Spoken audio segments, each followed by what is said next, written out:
Debate between logic and emotions has been going on for centuries, with each side presenting strong arguments for their stance. On the one hand, logic is considered to be rational and objective, providing a clear path for decision-making and problem-solving. On the other hand, emotions are seen as subjective and intangible, but essential for our well-being and personal relationships. Should you buy her a dinner, or should she learn how to cook to make a dinner? Who's right and who's wrong? Let's find out. Welcome to Emotions versus Logic, the show that pushes dating and relationships to a whole new level. With your hosts, The Real Dana and Steve the Dean Williams. The Real Dana, aka Dana with the Data, is the former co-host of the #1 YouTube morning show, Star in the Morning. She's currently digital content creator and co-host of the Man Up Show with Judge Joe Brown on the Real Dana YouTube channel. Her motto? F*** what you think and love yourself first. With over 40 years in the game, Steve the Dean Williams is an expert in relationships of all stages, from the single life to the married life and all points in between. Steve teaches men to unplug themselves from the dating matrix of TV, radio, and some of these cupcake YouTubers who cry about women all the time. The call-in number is 833-859-8744. That's 833-859-8744. Who wins tonight? Emotions or logic? Oh, man. What's up, girl? What's up, D? Hi, can you hear me? Yeah, I hear you. What's up? How you doing? How you doing? I'm doing good. It was I thought we was going to have a tornado where I'm at today, but I just been chilling all day, but I've been really good. How are you? There's been some bad weather on the internet, man, with all the stuff that's happening. There's a lot of stuff. A lot of storms on YouTube. A lot of storms, yeah. So I guess guys, you want to call in, you got a question, put a Q. Y'all want to call in. God damn, we can't even get the show going on. I know. I'll get this one question. Well, yes, 267. How can we help you, sir? What's up? Hey, what's up, Steve? What's your question, sir? What's up? How can we help you, sir? I already have a question to show my man some love. Everything you said is coming to the light. All right. Just wanted to let you know. All right, we appreciate that, brother. Thank you. Drive safe out there, man, okay? All right, Steve, thanks. All right, respect. Okay, well, let me lower that down so you can talk. I have usually turn it down. All right, D. So we got Charleston White. No, I'm sorry. Andrew Tate. I know you wanted to talk on that first. So what say you on Andrew Tate? What did you want to say? So I guess it's several people we're gonna highlight. Andrew Tate, Charleston White, and of course just Pearly, but yes, it's not so much that because everybody knows him and his brother, they were released from the Romanian prison. I guess they're on house arrest, but I don't want to I'm not talking about him, what's going on in the news. The question that I put on my channel is, are these people your leaders? Like, what is the fascination with Andrew Tate? Like, why do people care? Why do he have so many followers? Why do men love him? Women are scared of him. Easy. Oh, that's an easy answer. That's cake. So you gotta to understand Andrew Tate, you have to go back to high school and understand the people that follow Andrew Tate. So if you notice, the majority of these guys out here could never get women. They were terrible with women, and sometimes they were teased by women. Okay, so you have a champion, so to speak. That is, they come and go. They push this. Let's tear women down. Let's talk bad about women, and let's be tough on women thing. Where a lot of these young men, they just feel connected to a guy, just like with Kevin Samuels, all these other guys, where as long as you're turning down or tearing down a woman, they're gonna love for you for it. Right. Which is why they like Just Pearly, because her talking points was from the Manosphere, Kevin Samuels, or whatever. But yes, would you consider Andrew Tate an incel? I never see him with a girlfriend or women. It was a TikTok or some video circulating saying that if he would date a transgender woman if she looked like a 10. as opposed to a real woman that's a 7 or a 5. So again, I don't know. Men don't talk that way. Transgender, and there's no knock on the transgender community, but it's not about manhood is not about how many women you have around you, because those that have women are not showing everybody what you have. You know what I mean? They're kind of doing that on the back end. So it's about screaming red pill rhetoric and also tearing women down at the same time. Saying, and that is what gets these young men all riled up. It was the same thing with the seduction community before even there was a TATEs and all these other things, the PUAs, the pickups. They would always use tactics and manipulation for a lot of young men who were terrible with women in high school and college. But now they're doing it right now, you know? Yeah. Well, I mean, so it's not too, I just want, as far as the Andrew Tate topic, I kind of just want to, if people call in and people who are listening or people in the chat, I just want to, ask the audience, the viewers, what is it that you see in Andrew Tate that's so wonderful? So if you could just answer that one of those questions for me tonight, that would be great. So we can move on. Yeah, we can move on. I'm just saying that. What I'm saying is that when he went on that I think it's that Morgan, what's that guy? He went on some TV show. The guy was just talking all crazy, and he wasn't even standing on anything. You know what I mean? Yeah. With the on a show with a woman that was interviewing him. He does that with a lot of women. He yells at women and screams at women. Yeah, he's very aggressive in his tone. It's like, dude. Yeah, and but wait a second, that's false. Most of it came from but no, wait, let me pause. See, that's what I'm saying. See, this is all right. See, you got to understand how cults work. I'm sure you understand. Cults work when a lot of young motherfuckers that are not gamed up. They're book smarts, but they don't street smarts. So they will believe anything that is being told to them on the internet where they think is true. Okay. See, all this stuff is the most of it came about to combat women. What do you mean combat women? What combat women or what? See, that's the drawing. See, a lot of these young men are soft and victims, so they want to use guys like Tate to talk about combating women. There is no feminist rhetoric. Women are allowed to say what they want to say and do what they want to do. And it's just that the fact, if you ain't man enough, then they're gonna see you as a bitch. I didn't say the F word. I just said B one time. The F word didn't skip out. I did one time. I'm sorry. But yeah, but I'm saying, but this is what I'm saying. Do you see how they talk right here? Yeah. Did you see and then no, and I just want, and I'm not knocking you whatever you're saying. We appreciate your messages, but what I'm saying is, young man, you understand the red pill, the movie comes from a movie that's a transgender. It was for transgenders. It's not. That's why there's a lot of, and I say this lightly, homophobic tendencies in a lot of these young men where they want to love other men and be around other men and stuff. You know what I mean? It's crazy. But I mean, we can run off that. But I just wanted to see because a lot of these guys out here, they think he's daddy. They acting like their daddy who said, I'm gonna go for some milk, is finally coming back. And they all like, isn't it weird? What man? Listen, I understand it. If you're a kid and you're waiting for Santa Claus to come as a little child, right? You wait, you bake your little cake cookies, you put some milk out there, I guess, if you do that, and go to bed, wait for Santa. But you are grown men, worshiping another grown man like he's your father or something. Isn't that weird to you, D?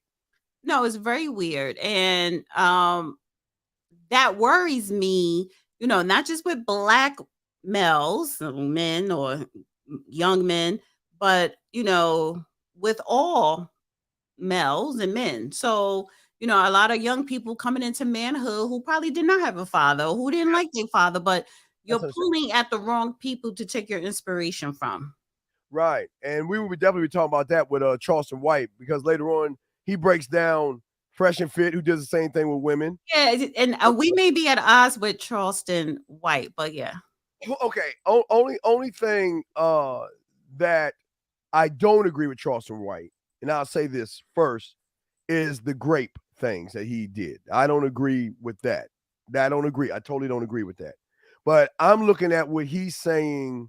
And we'll play that. We'll play that later on. But he's saying about young men today, and he is actually getting in that. So it's gonna actually do that. So wait, and greatness for work, brother. Wait, greatness, brother. You need to understand I was before Red Pill. You need to understand I've been doing this for over 40 years before there was an internet. So trust me, I've seen all the I would say the BS stuff.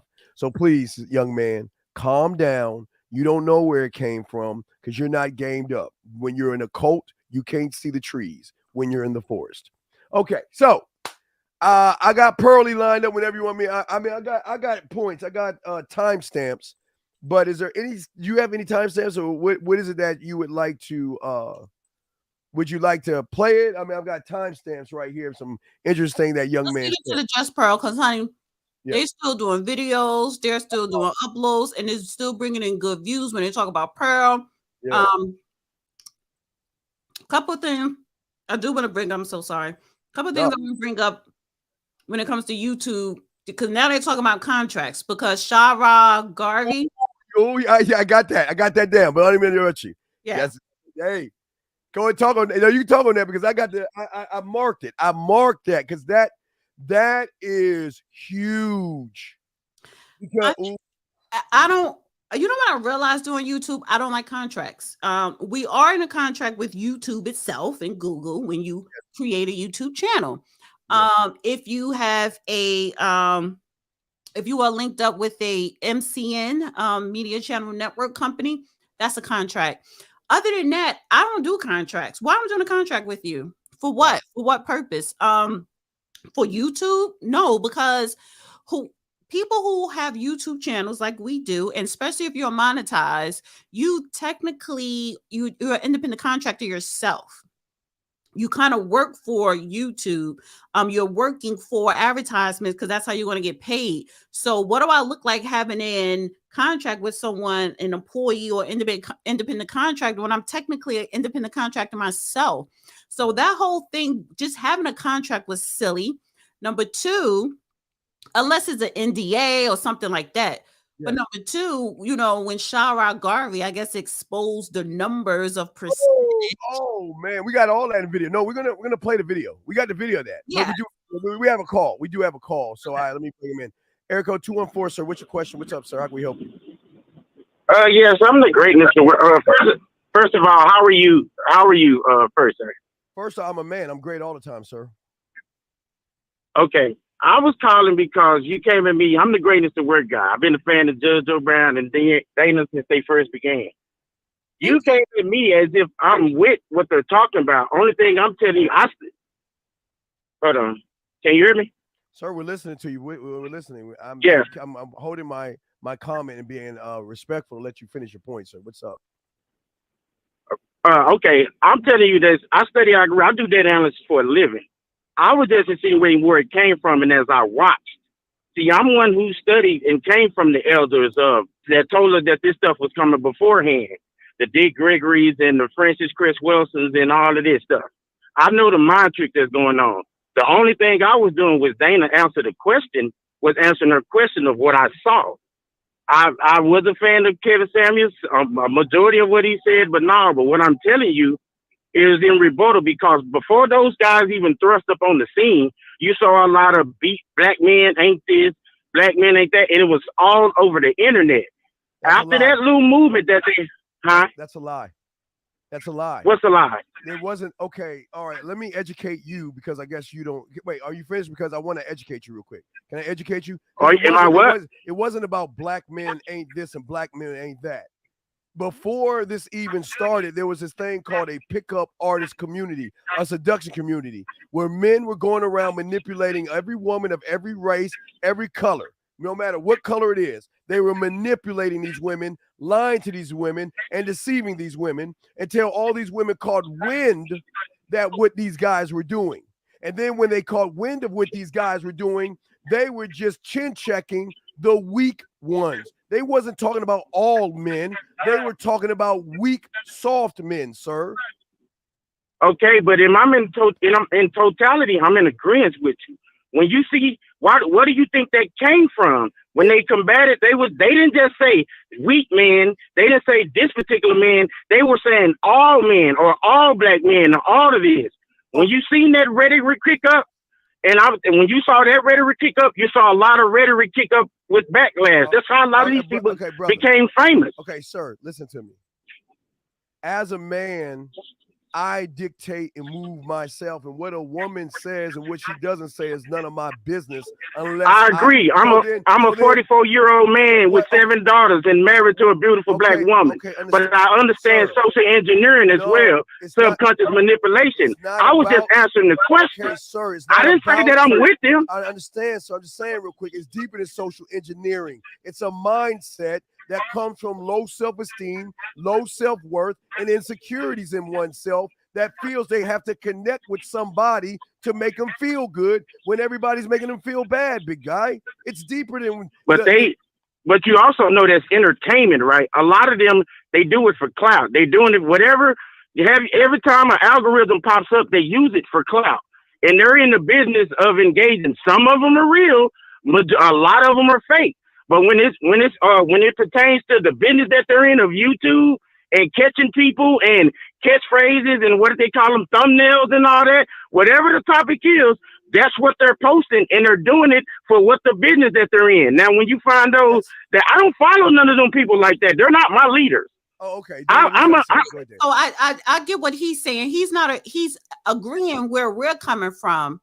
So I think that's what his comment was, basically. So, because I get what he's saying. He was like, a lot of people do stuff for the views, to be sensationalized or whatever. A lot of people lie to the public so that you could tune in. And so I get what the caller is saying. No, and I understand where he's coming from. I'm just saying, sir, when you say I don't like men making excuses. And when you brought up who's making an excuse? Okay, sir, when you were bringing up this female rhetoric and female stuff, that's something as a man. No, I think he was saying. He was talking about what you agree that you home for a minute. He was talking about why they say what they say, like the Andrew Tates and the following. He was just explaining and giving a definition of why they say what they say, as far as their whole purpose is to go against feminist rhetoric talking points, basically. All right, exactly. All right, sir. Well, you have a good day. We appreciate your call. Okay, buddy. Thank you. Thank you. All right, anyway, I'm sorry, D. Go ahead. Now let's get into God. Hold on, D, real quick. We got a show to do. 610. What's your question? What's up? I've been in the the waiting room for a minute, so I wasn't watching live stream. Is there any topic you guys are on? Because I have a question. Okay, ask a question. Please ask a question. I don't understand what this waiting room is. Ask your questions, man. If you have a question, ask it. 612, sir. How can we help you, sir? What's up? Hi, I've got a question. Yes, ma'am. Can you hear me? Yes, ma'am. We can hear you. Yes. Okay. It's actually a question that's kind of off subject. Is that okay? I want to ask Dana. Go ahead. Okay, Dana, my name is Michelle. I'm in Minneapolis. I'm with Bob Rewards Club, Bob Stands for Black-Owned Businesses. You know what? I want to ask a question that, do you know anything about Judge Joe Brown appearing at Michi X's The Black Agenda Movement at all? Have you heard about that? I believe he's on the flyer, yeah. What about it? Okay, well, because, she did our event up here, and Miss Castile, Philando Castile's mother, and Karen Wells and Mayor Locke's mother, was referrals to that event. They're not attending that event, but they're still on the flyer. And so I'm kind of curious as to what's going on, if she's just putting people on the flyer and if they're not actually going to be there. So that's kind of what we were kind of concerned with Judge Joe Brown. From what I know, he is confirmed to be a speaker. I spoke to him about this last month. So maybe she just didn't update the flyer to take them off.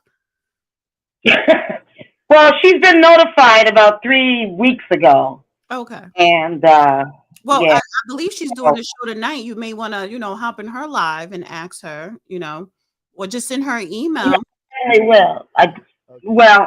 I definitely did. She's been notified, but I didn't mean to like change the subject at all. Yeah. Okay. Well, thank you. You did, but thank you very much, ma'am, and we hope you have a good day. Okay, ma'am. Thank you. Thank you. Yeah, See, I was nice, D. I wasn't mean. What? I was nice. All right. So let's get to let's go ahead and get to the video. Let me grab the video and everything. And again, there's a lot of great information about colonization that he was trying to explain to her. And it's well, let me just see. I got the talking points. Let me see. Not Charleston White. Here we go. I'm gonna grab this. Why is it? Let me see here. Oh, wait a second. I got to grab video. I hit the wrong button. Settings, video file. Here we go. Right here. Here we go. And we can pause and talk on it, okay?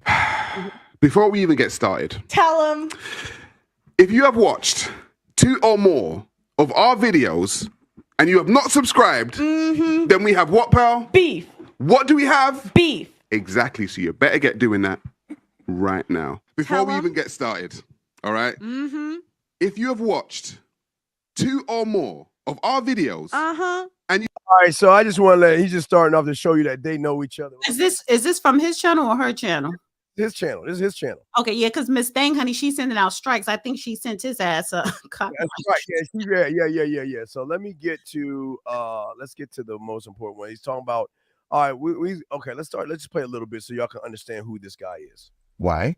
She has interviewed avid racist and known racist Nick Fuentes. He is also an anti-Semite. What did Pearl do when she interviewed him? What she done is that she laughed with him and seems to agree with a lot of his points. Talk about instances of like when they initially freed the slaves, there were some slaves that felt so indebted to their owners that they would travel across states to pay them back, and they actually had a really good relationship with them. Now, if she had said some of these things about the Jewish community, she would have been cancelled in a hot minute. Ask Kyrie Irving. Okay, all right, so D, we've already discussed that part. So we already talked about that. So let me get to the first point that I have right here at 3:38. Here we go. Because I myself had been embroiled in court cases and things of that nature when it comes to the mother of my son, and understand that the gynocentric order in which we live in is something that needs to be spoken about. So when she came to London, she said that she wanted to make a podcast. And I said, no problem. Okay, let's talk about it. And I decided to feature on her show. Now, when I featured on her show, because of my following in the UK, people would tune in. So essentially, I helped Pearl grow her channel. Okay, I was on there week to week, and I was working with her based on a fee.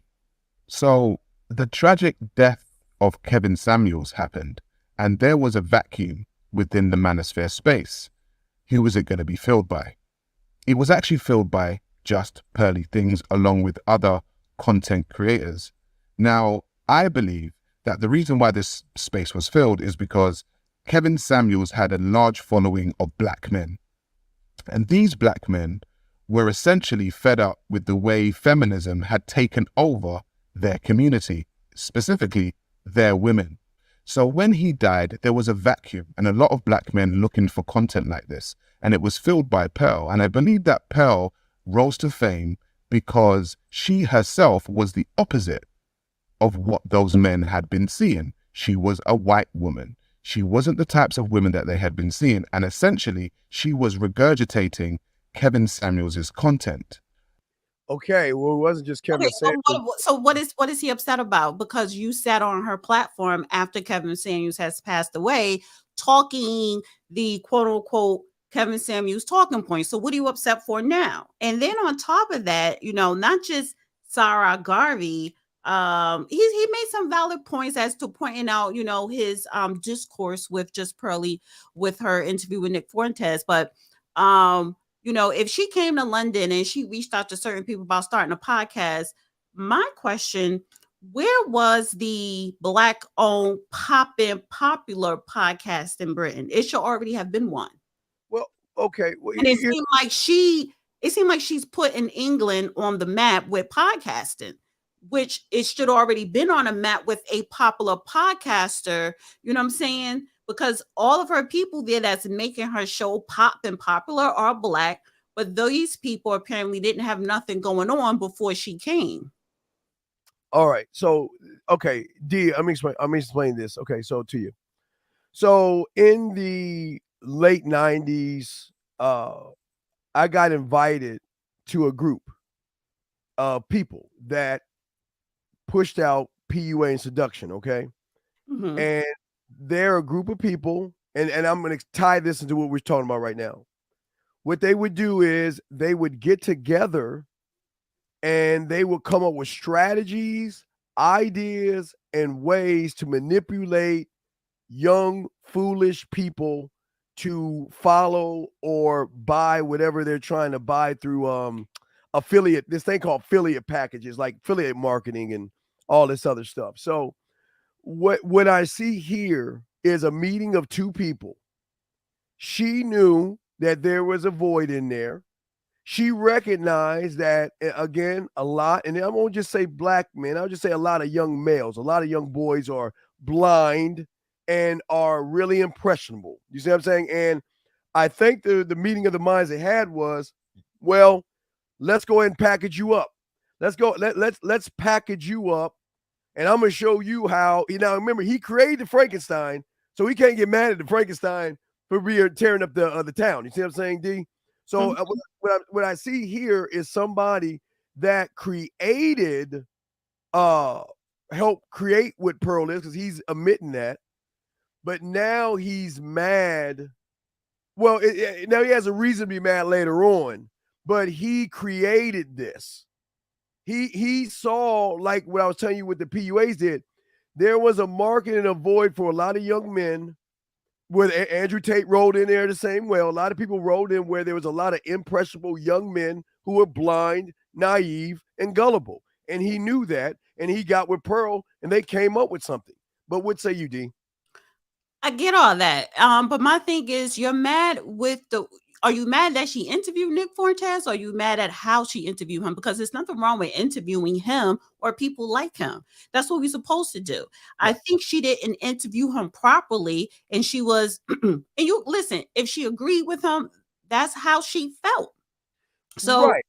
was that a poor way to interview him? Yes, she should have went deeper. But again, she's not intellectually, she doesn't have an in-depth, she's not intellectually deep. Let me just say that. She's not a avid reader. She's not a reader of history.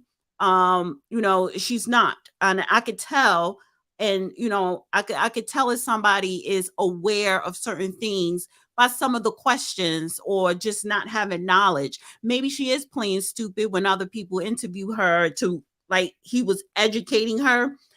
Maybe she plays stupid to make it seem like, well, I didn't know, so don't be mad at me. No, she probably did know, but she's playing stupid. Either way, we still talking about this woman 10 days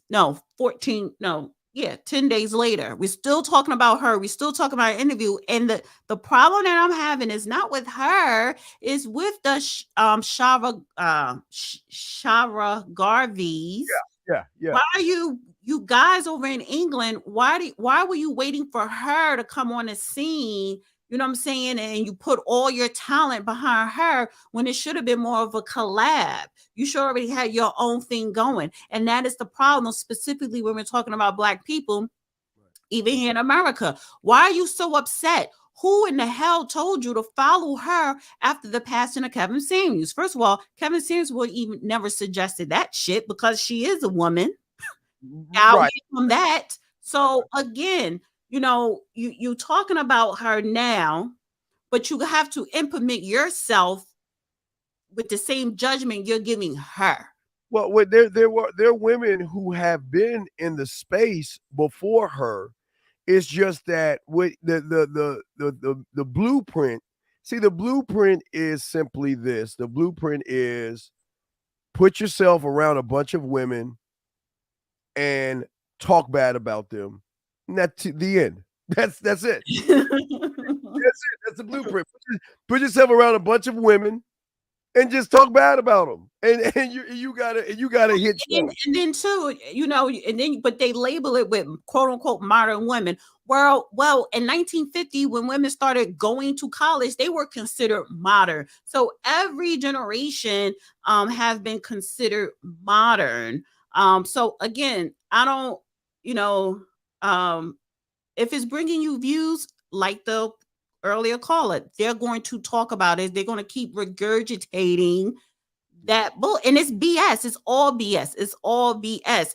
But again, my question that I have in my title, are these people really your leaders?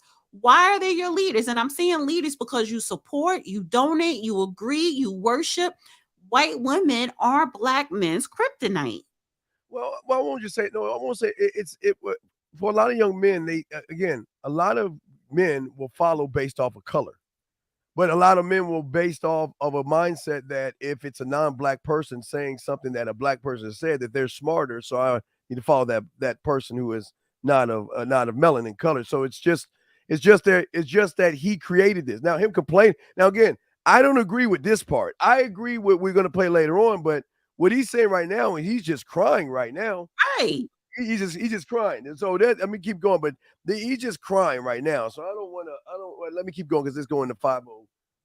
Types of women that they had been seeing. And essentially, she was regurgitating Kevin Samuels' content.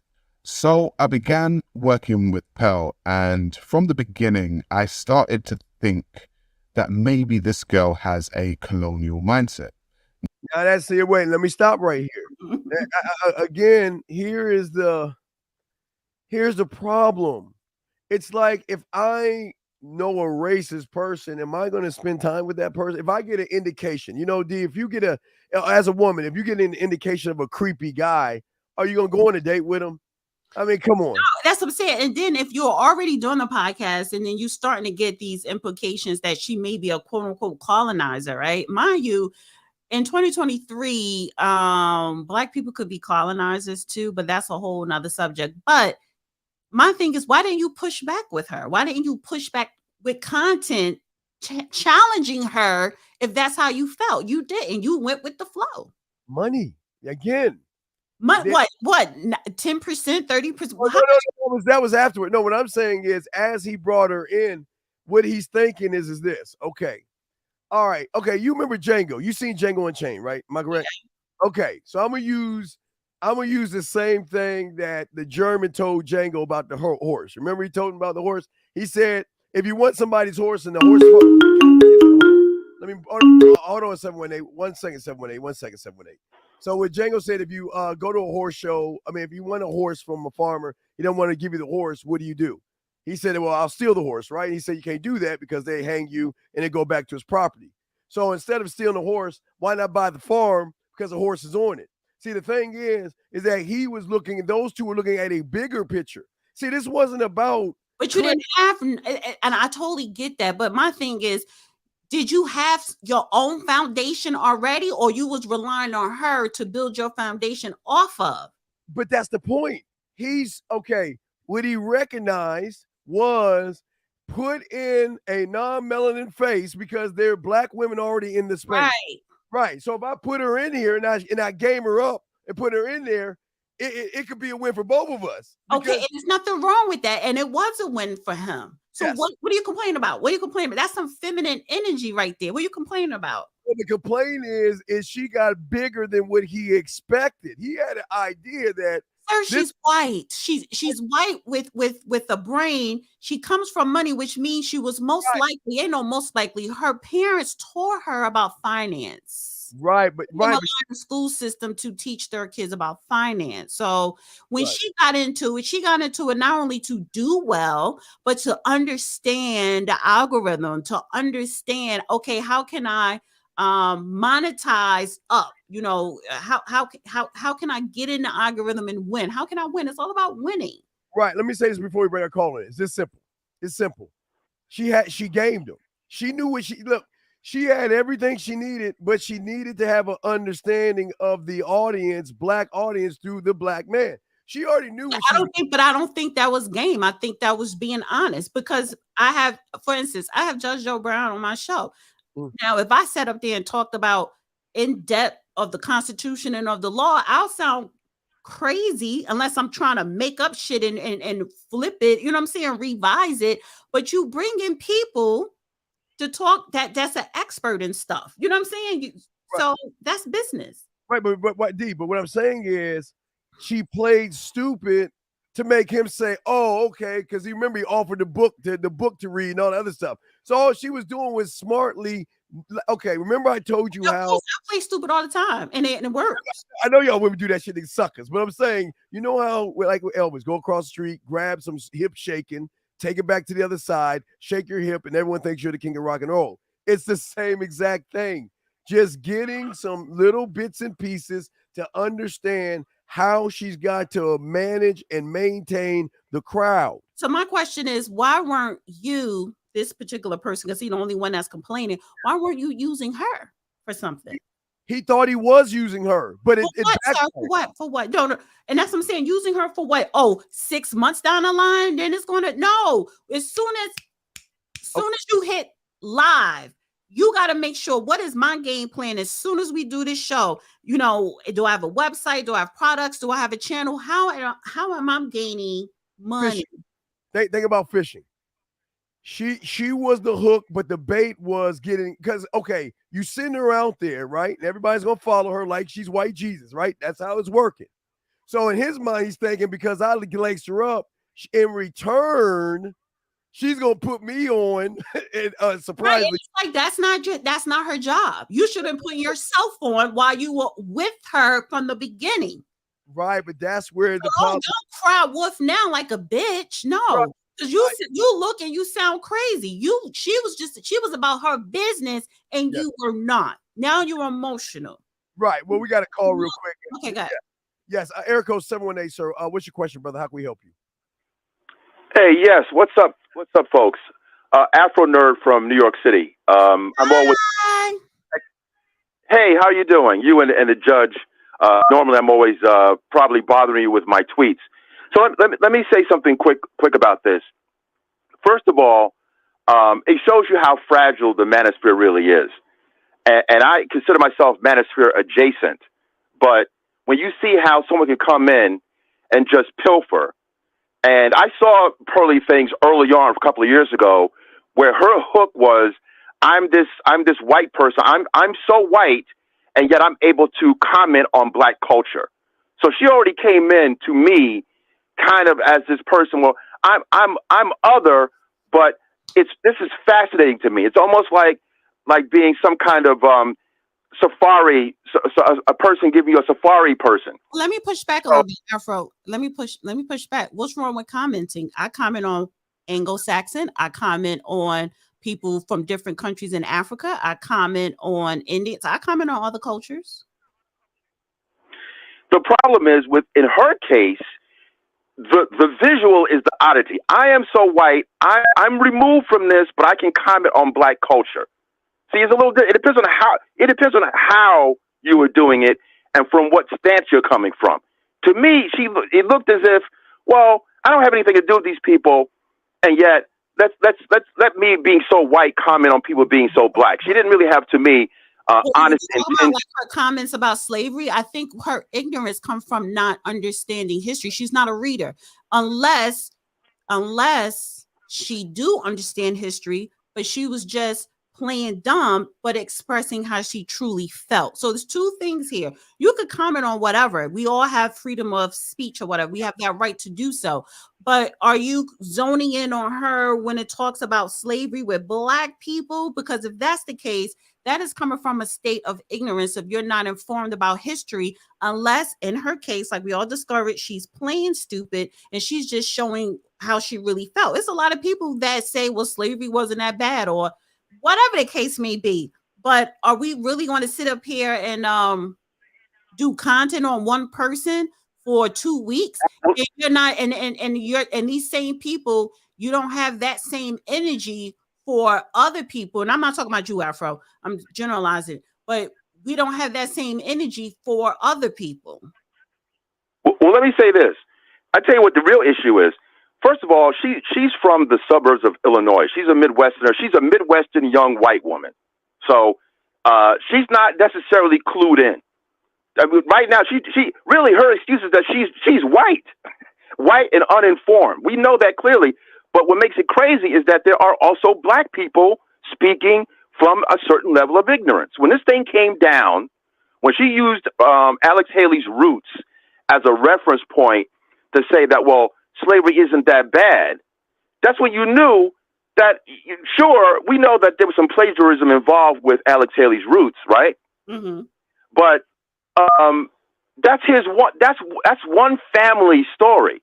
Like she wasn't sophisticated enough to say that's Alex Haley's family, okay? Versus we could say Harriet Beecher Stowe's Uncle Tom's Cabin was also fiction, but that fictional book was enabled the Civil War to take place.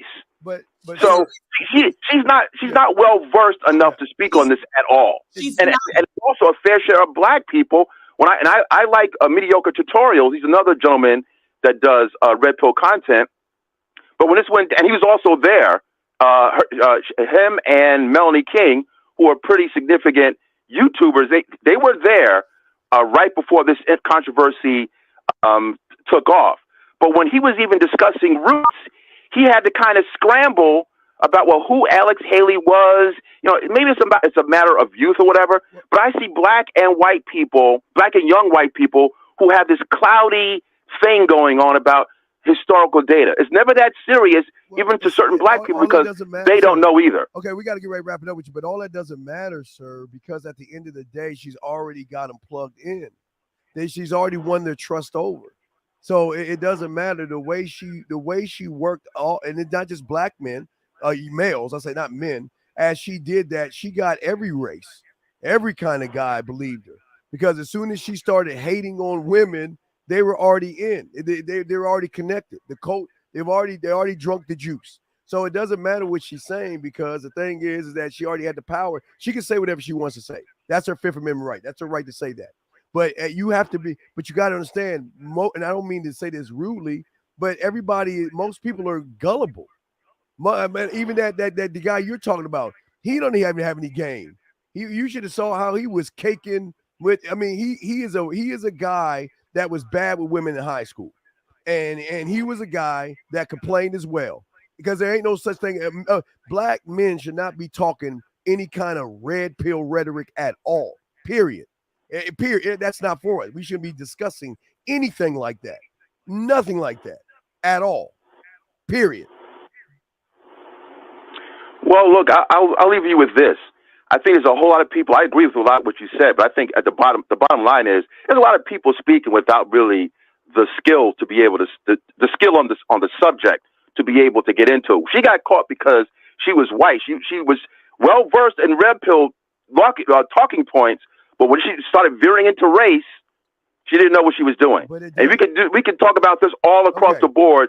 Even if you take race out of it, there are people on YouTube who are not sophisticated enough or educated enough to talk about certain topics. Okay, it's not about education. That's it. Okay, we'll let you over, but remember, I see what you're saying. I agree with you, but we're talking YouTube here. It's not about that. It's about likes, subscriptions, and telling you what you want to hear versus what you need to know.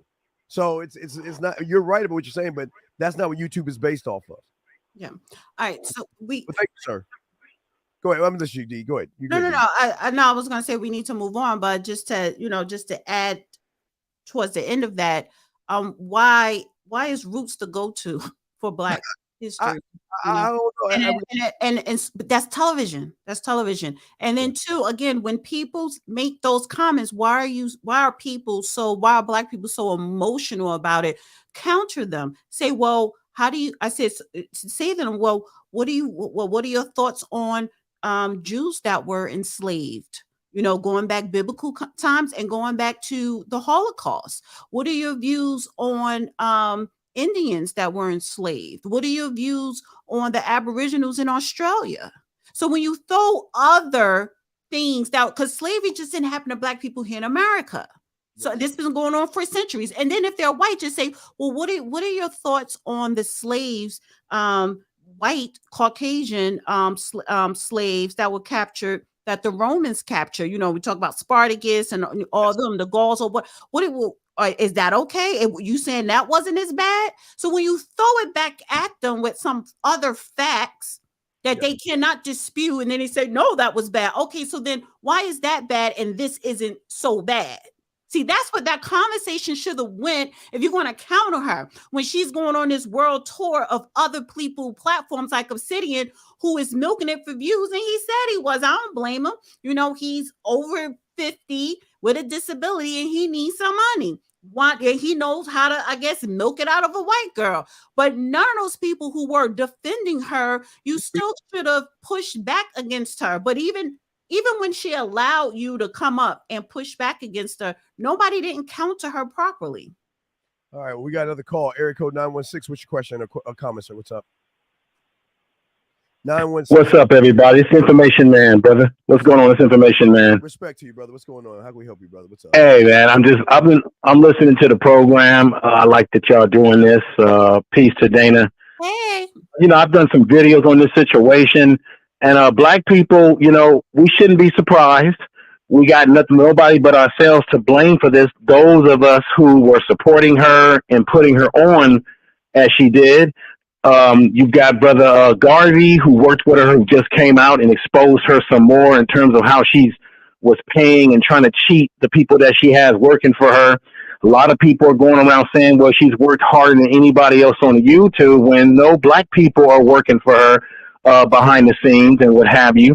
I think it also has exposed a lot of people on the YouTube streets, particularly men, for being the unauthentic individuals that they might have portrayed themselves to be. So it's exposed a lot of people in hypocrisy. The thing that bothers me about this, brother, is that we have no smoke for the white girl, but we'll give smoke to black people on these platforms when black people say things that we don't like or do. But we got no smoke for her because everybody's looking for shine, looking to get some views on their channel, hoping that she's going to shout them out and what have you. Mm-hmm. You know, I mean, listen, again, you know, why are people still talking about it on YouTube? Because it's still bringing in views. That's the only, because for the love of God, but why is it, but why are you, the viewers, so entertained with what this woman said? Like you dislike what she said, but you don't even know how to counter her properly. Because honestly, let's bring it to 2023. I would have gave her something more modern. I said, let's have a topic of modern day slavery. What is going on in China with their, you know, genocide against the Muslims there? Are you saying that's not so bad? So again, and you're right, Information Man, that black people, let's just focus on black people. The ignorance is at an all-time high, which is why you're so emotional. You can't see past the trees. So, right. But keep this in mind too, Dana, when she was talking, she had a known white supremacist on her show. There was no counter to what was happening, meaning she didn't have anyone else on her show. Now, keep this in mind. No, I said that was a horrible interview because she was just going with the flow and saying and laughing. And what is that, an interview or was that a conversation? It was more like a conversation. It wasn't even an interview. Right. But there was nobody there to counter it. Let me just say this word and I'll get off the line.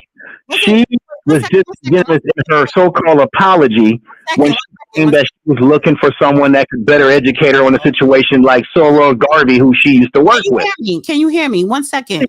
He did a video exposing that she is a liar because he tried to educate her and she didn't want to listen to him. You have. Gotta keep moving on, big guy. All right, thank you, Information Man. I don't think he can hear something, and then I was gonna have him speak.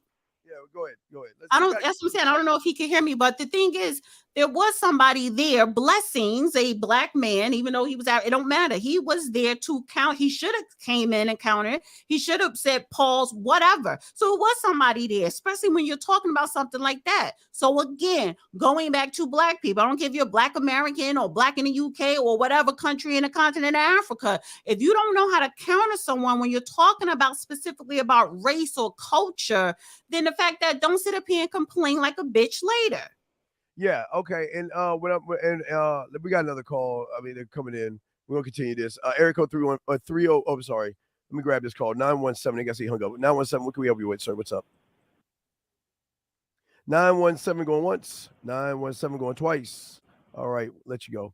All right, so let's keep going with the video. And if y'all have a question, we'll bring y'all in. If y'all have a question, put a Q in there.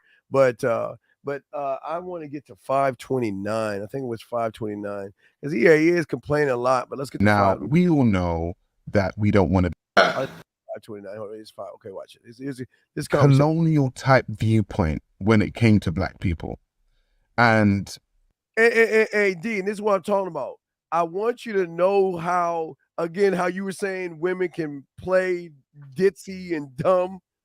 Look at how she's playing ditzy and dumb. Hold on, let me grab this call real quick before we go. Area code 917, sir. Do you have a question or comment, sir? What's up? Yes. I am just really, I don't know, just taken aback. I've been watching it from afar, and I don't tune into the Black Manosphere because, firstly, I think their whole why they were created, from my understanding, is there is an extreme amount of hatred for Black women in those spaces where everything seems to be like by default the Black woman's fault. And it was just very odd to me. Like, I was on mine and I was watching some other content, and someone had mentioned Just Pearly. This was like a few months ago. And I was like, well, who is this person? And I just quickly clicked on a video, and it took me less than, like, I'd say maybe, and pardon me, I have Invisalign that I'm wearing at this time, so I might have a little list, but I clicked on the video and it took me less than 2 seconds to gather what the whole thing was about. I could clearly, see the grift. I did not watch or was not well versed in Manosphere talking points, but I knew that this was someone coming into that space saying everything that, the people in that space wanted to hear. And it was coming from someone who is a white woman. It didn't really matter that she was unattractive. It didn't matter that despite the men in that space, I believe, constantly talking about quote unquote modern women, this woman was the epitome, as I saw it, of a modern woman. This woman had relocated from her home country, had come with the cash to literally have an entire studio in London, hire staff who were able to do the bulk of the work, to do all of the video editing for her, to hire consultants, to reach out to men in that space. Right, ma'am, but what is your question though? So my question is just that a lot of the Black men in those spaces, they get really angry at Black women, and they say to us, like, you need to be more submissive. You need to follow Black men. You need to stop being so aggressive. My question is, who would want to follow anyone that doesn't even have insight? And Well, ma'am. Okay, I'm digging our answers. Okay, here's the thing. I see what you're saying about what they're saying, but we gotta, we gotta go deeper than the surface of what you're seeing. Again, you have a lot of, and I'll just say, it's not just Black. It's all kinds of races of individuals that have the hatred is not towards the Black woman. It's the fact that they could not get in the woman that they actually wanted, and they feel some kind of way because they feel it's not fair that they can't get a certain kind of woman. So they will use attitude. They will use her angry, bitter, and all this other stuff. And I've never met a angry one that, for me, they angry to other people. But again, it's just a mechanism. Before I throw the D, the Manosphere is just a place for people to cry. That's all. Just to have a cuddle party around a bunch of other dudes crying about women that they can't get. D, what would you say on that, D? Well, as far as the Black Manosphere, I always said this from when I used to listen to when the O'Shea was really in it heavy and did the panels or whatever a couple years back, 3 years back. I always said the Black Manosphere, well, there's a Manosphere period, but the Black Manosphere has no power. You have no value. Why didn't you put value on what you guys were doing? Because you didn't know how, because you were talking and leading with emotions. Right. When you sit up there, when you constantly badgering down on women, but you don't build up monetization, you don't build up power, meaning through your networks, collaborations, on social media and off social media, when you don't build financial empowerment, you did not build power. But other groups did. Just Pearly did. You know, whether she was white or black women did. Well, Charleston White, again, when we get to Charleston can I White. just, yes, ma'am. Last question. What's up? Respectfully, I have to disagree. I agree with what Dana said, but I have to disagree with what you said, Sure, sir, absolutely. earlier Please. about Why so? All men gravitating to that space. So there are a lot of conversations that have been had, and I've kind of inadvertently listened in. There is, I don't know, Romo Tomasi, or people were bringing up his name. Yes. So I typed it into YouTube, and apparently he's a figure in like the white manosphere space. He has a video or two about just Pearly from, I'd say, months ago, maybe even a year ago, where he was literally to his audience breaking down the fact that this woman, ignore her, she's nothing, we don't want her in this space. And what I gathered and what other people were saying was that she tried to make inroads into like the white manosphere, like specifically trying to get into where white men speak about women and relationships, and they flat out rejected her. No, they did not, ma'am. They did not reject. Okay, here's the thing that you understand. She's connecting with all guys because that are in those spaces, because all she does on her show, if you notice, is tear women down. That's the blueprint. So you got to take the race out of it and think about the mindset. I'm thinking about the mindset, and it took me less than a minute, sir, to see that. I don't know if you're speaking still or no, ma'am. Okay, real quick. You say you disagree. What's the one thing you disagree on? Because we got. Okay, so sir, in looking at, because Dana was talking about how you have to be able to, present an argument and counter when you hear like the racist spiel, or when people try to downgrade, certain points about slavery or whatever the issue is. From my standpoint, what I actually observed was a person who already knows that. She knows exactly what the history is. She just simply was trying to, create her own narrative. And there were so many videos.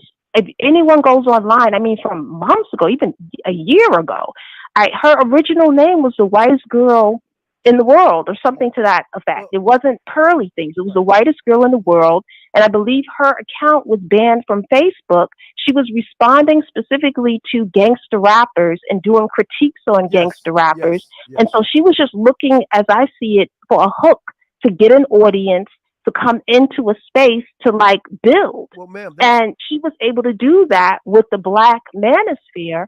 And I know that you don't agree. You say that this was for all men, but all men, white men in particular, were not interested in listening to Pearly, because as far as they were concerned, they had started an entire space due to their beliefs and feelings about white women. Just as black men were not interested in having a black woman lead their space, because the manosphere was really started to you sound low, Steve. Issues with black women. You're low. Your mic is low. Wait, how's that? Is that better? Is that better? Is that better? Yes. Okay. Yes. I'm sorry, I was low. Okay, this is what I'm saying to you. There were black women in the black man and white manosphere spaces before Pearl. Okay, there were other women doing this before her. She just came in with another blueprint, and it just connected. So whether it is black manosphere or white manosphere, it's going to cross pollinate, because it still has the same underlining root, is that women are the problem for everything that is wrong in their life. So what they do is go down a rabbit hole. As they get done watching an Asian guy in the manosphere, they'll find a yellow one and a green one and a blue one, a male, a donkey, a cat, and a bird. It does not matter. Yeah, I know that you have other callers, sir, yes. But I'll just say this, that intrinsically, I disagree with that, with the black manosphere, and I think that's where the point of contention is. Well, I honestly believe, based on what I have seen in these spaces, that there is a certain inherent hatred that the men in those spaces have for black women. Right, I'm telling you, they have hatred. How can you disagree? I told you they have black. They hate women, not black. They hate women. Just women, because when you see these same men defending Pearly, it's like She's talking about the black men. Guys, there are 5 guys ganging up on this one white girl. This was a black man saying it. There's a guy called Mike TV, and he has a lot of the information for people that want to get caught up to speed on her background. And like I said, this information is out there. This is not something that is hidden. So this is the thing. This is the thing. Why do we care so much? Why do we care so much? That's what okay. Can I tell you why? Yes. Because I think that the ultimate message that I got, and this is why I care, I saw it more or less. I'm going to be honest that there is a certain segment who understands how to play chess. And so we're looking at this thing from just a silly relationship topic thing.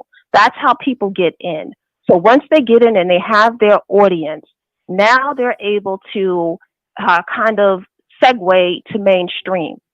And once they are able to segue to mainstream, they bring, they have a new audience that now comes into their space. This is what I've seen. Right, but that's what I'm saying. I really see her messages. You only seen that from one person. That was a lot of these people are not going mainstream.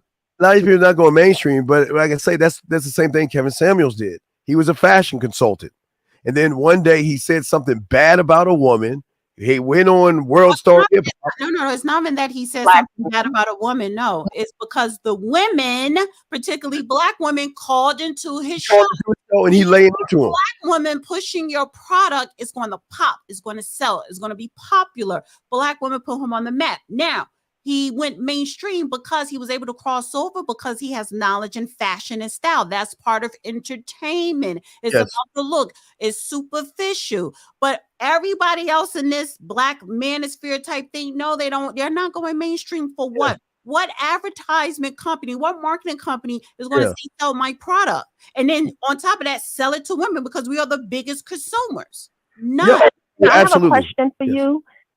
Okay, last question, please. Go ahead, ma'am. Last Dana, question. When you mentioned that black women were tuning in, so from a psychological standpoint, I have heard someone mention this, and it dawned on me when they said, well, black women were calling in because that is how many black women were used to being like spoken to.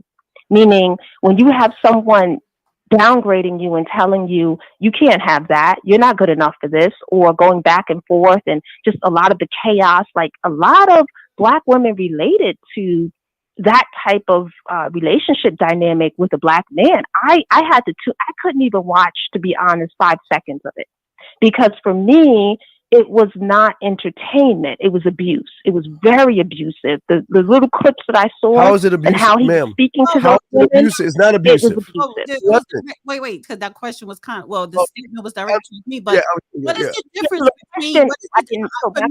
For me, wait a minute, 1 second. For me, it was entertainment. I didn't watch it because personal behind the scenes, I had a issue with Kevin Samuels. But other than that, his show was entertaining. But what is the difference? You're saying psychological. So what is the psychology of black women that tune into Housewives of Atlanta? What is the psychology of black women that tune into Love and Hip Hop?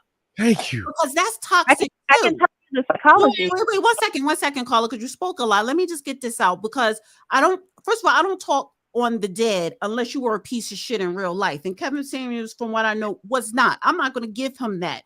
That man didn't call you a name. He did not yell. He really didn't have the attitude of what typical black manosphere represented. That's true. You called in, you asked this man a question because you wanted a man. A lot of those women had issues and he was able to pull it out. But it was entertaining when he goes with size and rate yourself and all that shit. But marketing companies and everybody else already programmed us to make us feel like we need the beauty out here to purchase so that we could elevate our status, right? To level ourselves up. So again, if you want to break down the psychology of black women calling to a show, but you can't hold black women accountable for the other bullshit that they were watching on TV, then, the whole thing is skewed. That's not fair. And that's not fair to that black man. Well, caller, what about Derek Jackson? Come on, he was doing that. Hold on, caller. Derek Jackson was doing the opposite, and y'all followed him. He was doing the opposite.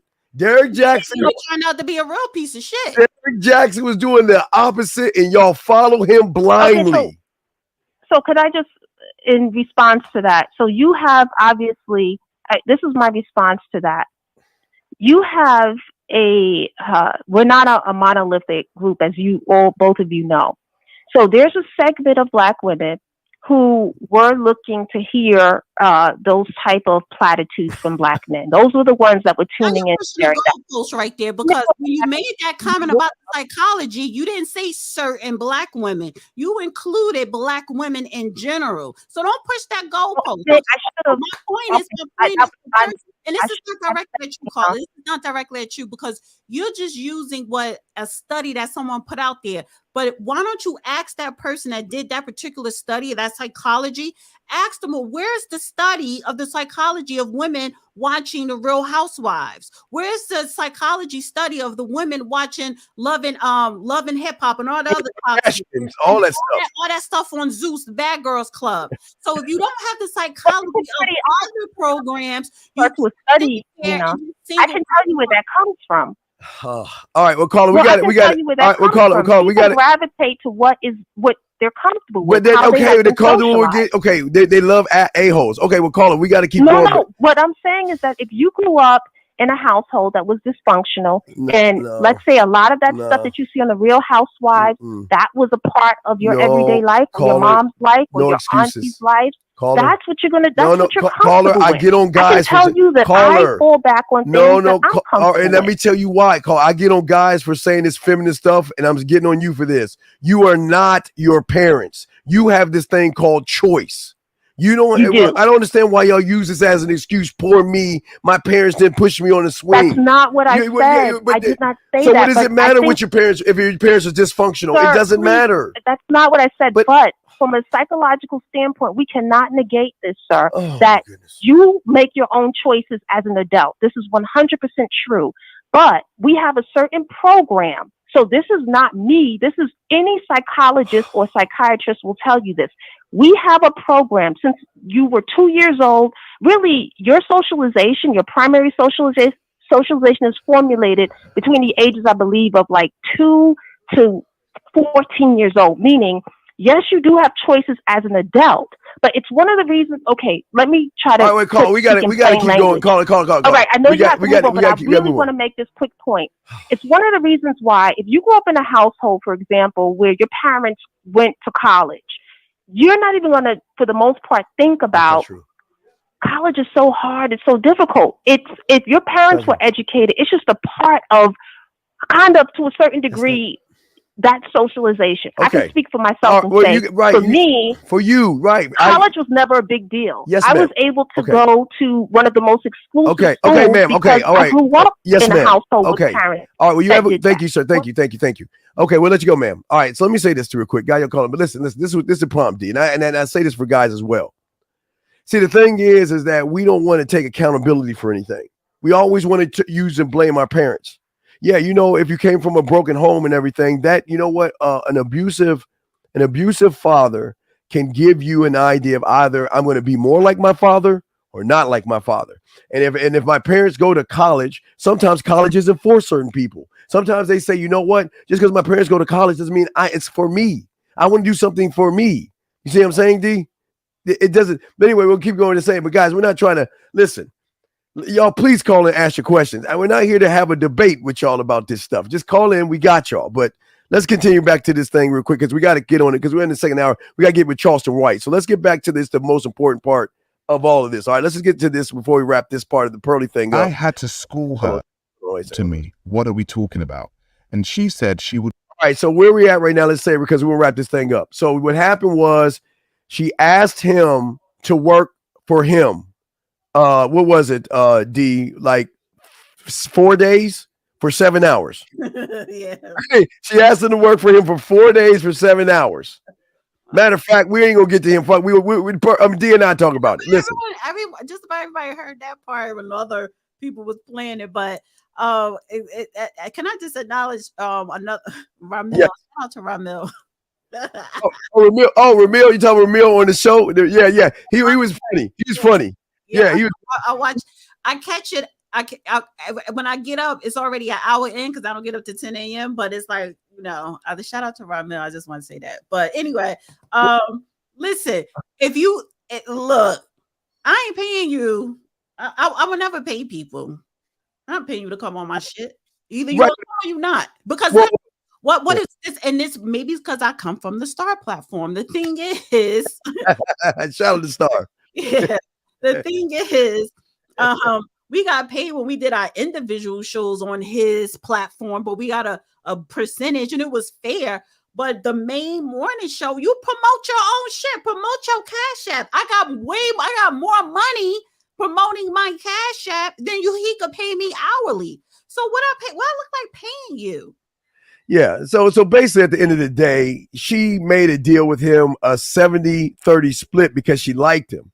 He was under the impression that he was thought he was going to get 70%. She said, no, you're getting 30%.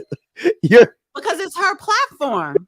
Platform, right. So she's allowed to see. This is the thing. You can't get mad at creating what you create. No. Honestly, because we got 70% on Star when we did our show, and he got the 30. It don't matter. I don't know. I would have been like, look, I ain't coming in 4 days, 7 hours a day. If I get there 4 days, are we doing a 2-hour live show? You know what I'm saying? I'll promote my Cash App, I'll promote my platform, and you just pay me a flat fee or whatever. Well, I think he's upset because in his mind, again, this is why I tell people. That's why I always tell y'all better stop working for people and just say F people and do your own thing, because I think his ego got into self-importance. In his mind, he's thinking, I got you here. I helped you out. I told you the ins and out. And you mean to tell me now that you're bigger than me, you're coming to me and telling me I got to sign a contract and I'm only going to get 30%? I think that's the basis of what he's doing. What did you help her with? Because she knew about contracts and you didn't. She knew where she was going. So what did you actually help her with, sir? And then on top of that, if you helped her with something, why weren't you at the same time trying to utilize how can this help me at the same time? Well, and on the road, but at the same goddamn time. Yeah, well, a lot of people don't see the bigger. Again, I don't like giving women credit on something, but this is where I give women credit. She was playing chess to his checkers. She was 10 moves ahead. She had an end result that wasn't even the meeting. The end result was getting to a certain point to be able to market or go wherever I want to go. I can be Candace Owens. I can be whatever I want to be. I've got the million behind me. I've got the advertiser behind me. And it started from an idea. That's game right there. That's game. She knew what she was doing. And that's I know. And when I would give y'all women credit, y'all do that to suckers. Y'all game suckers up. You already know what you're gonna get from the sucker. I get that analogy, but I don't think she saw him as a sucker. She just said, "Can you help me?" She had a game. She had a dream. She wrote it out. She wrote out her execution, whatever. However she did it. She had all that. She had all that. Yes. All right. He didn't have a plan, and now he's upset. Now he's mad. Now, guys, we got a good one for you. Now, Charleston White. I love this. Now, I know you don't. There's some things you don't like about that young man. And as I told you before. How old is he? He looks 60. Well, no, he's probably in his 40s, 50s. But again, the only thing I disagree with is his thing on graping. You know, he talked about that. I don't agree on that. But everything he said right here, he's about. Now, listen. Now, this is from the old school. This is how men. This is how men are, or how men should be when it comes to manhood. Now I'm gonna play the Charleston White, guys. We're gonna break this one down because this is a beautiful one. Guys, you got a question y'all can ask. We got you covered. But let's go ahead and grab the Charleston White. And send me donations. I am going to read it. So yeah. Oh, you want to pause your don? You want to do that real quick for your donations, real quick before we bring it in? All right, let me read my donations. Is anybody telling you how cute and beautiful you are in your donations? I don't know yet. Let me read it. Thank you, Engaging Black Negro. He says this is a result of not having a rite of passage. Absolutely. Yeah. J. Joe 4040 Pearl said on No Jumper that she would sleep with Nick Fuentes at the 138 mark. And she said not all slave masters were bad people. You talk about human capitalism, right? Kevin, Hey, he says mix. Andrew Tate and Pearly Things are not Black leaders. They are angles and are not informed on Black history, culture, and issues! Exclamation. Highway Runner, thank you so much. Kevin again, Charleston White is well informed on hood life, and that's his specialty area. He is ignorant and has no idea of Black history, culture, and issues. 1000% agree with you there, Kevin. Kevin again, how many young people truly know Black history? Absolutely. And that is the failure of their parents, not the school system.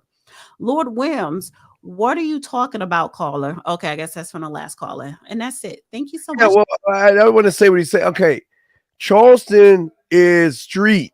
Charleston, Mac, hustler, pimp, baller, player. Man, he's not talking book smarts. He's not talking Black history. I agree with. He's not talking that. He has commented on Black. He's some interviews, whether it's Vlad or other people platforms, he tries to be a philosopher on Black issues. And I'm like, dude, you look dirty. I'm sorry. And I do not like it. I don't know if he's a content creator or not, but his presentations, I would not, as a parent, well, my kids are grown, but I would not.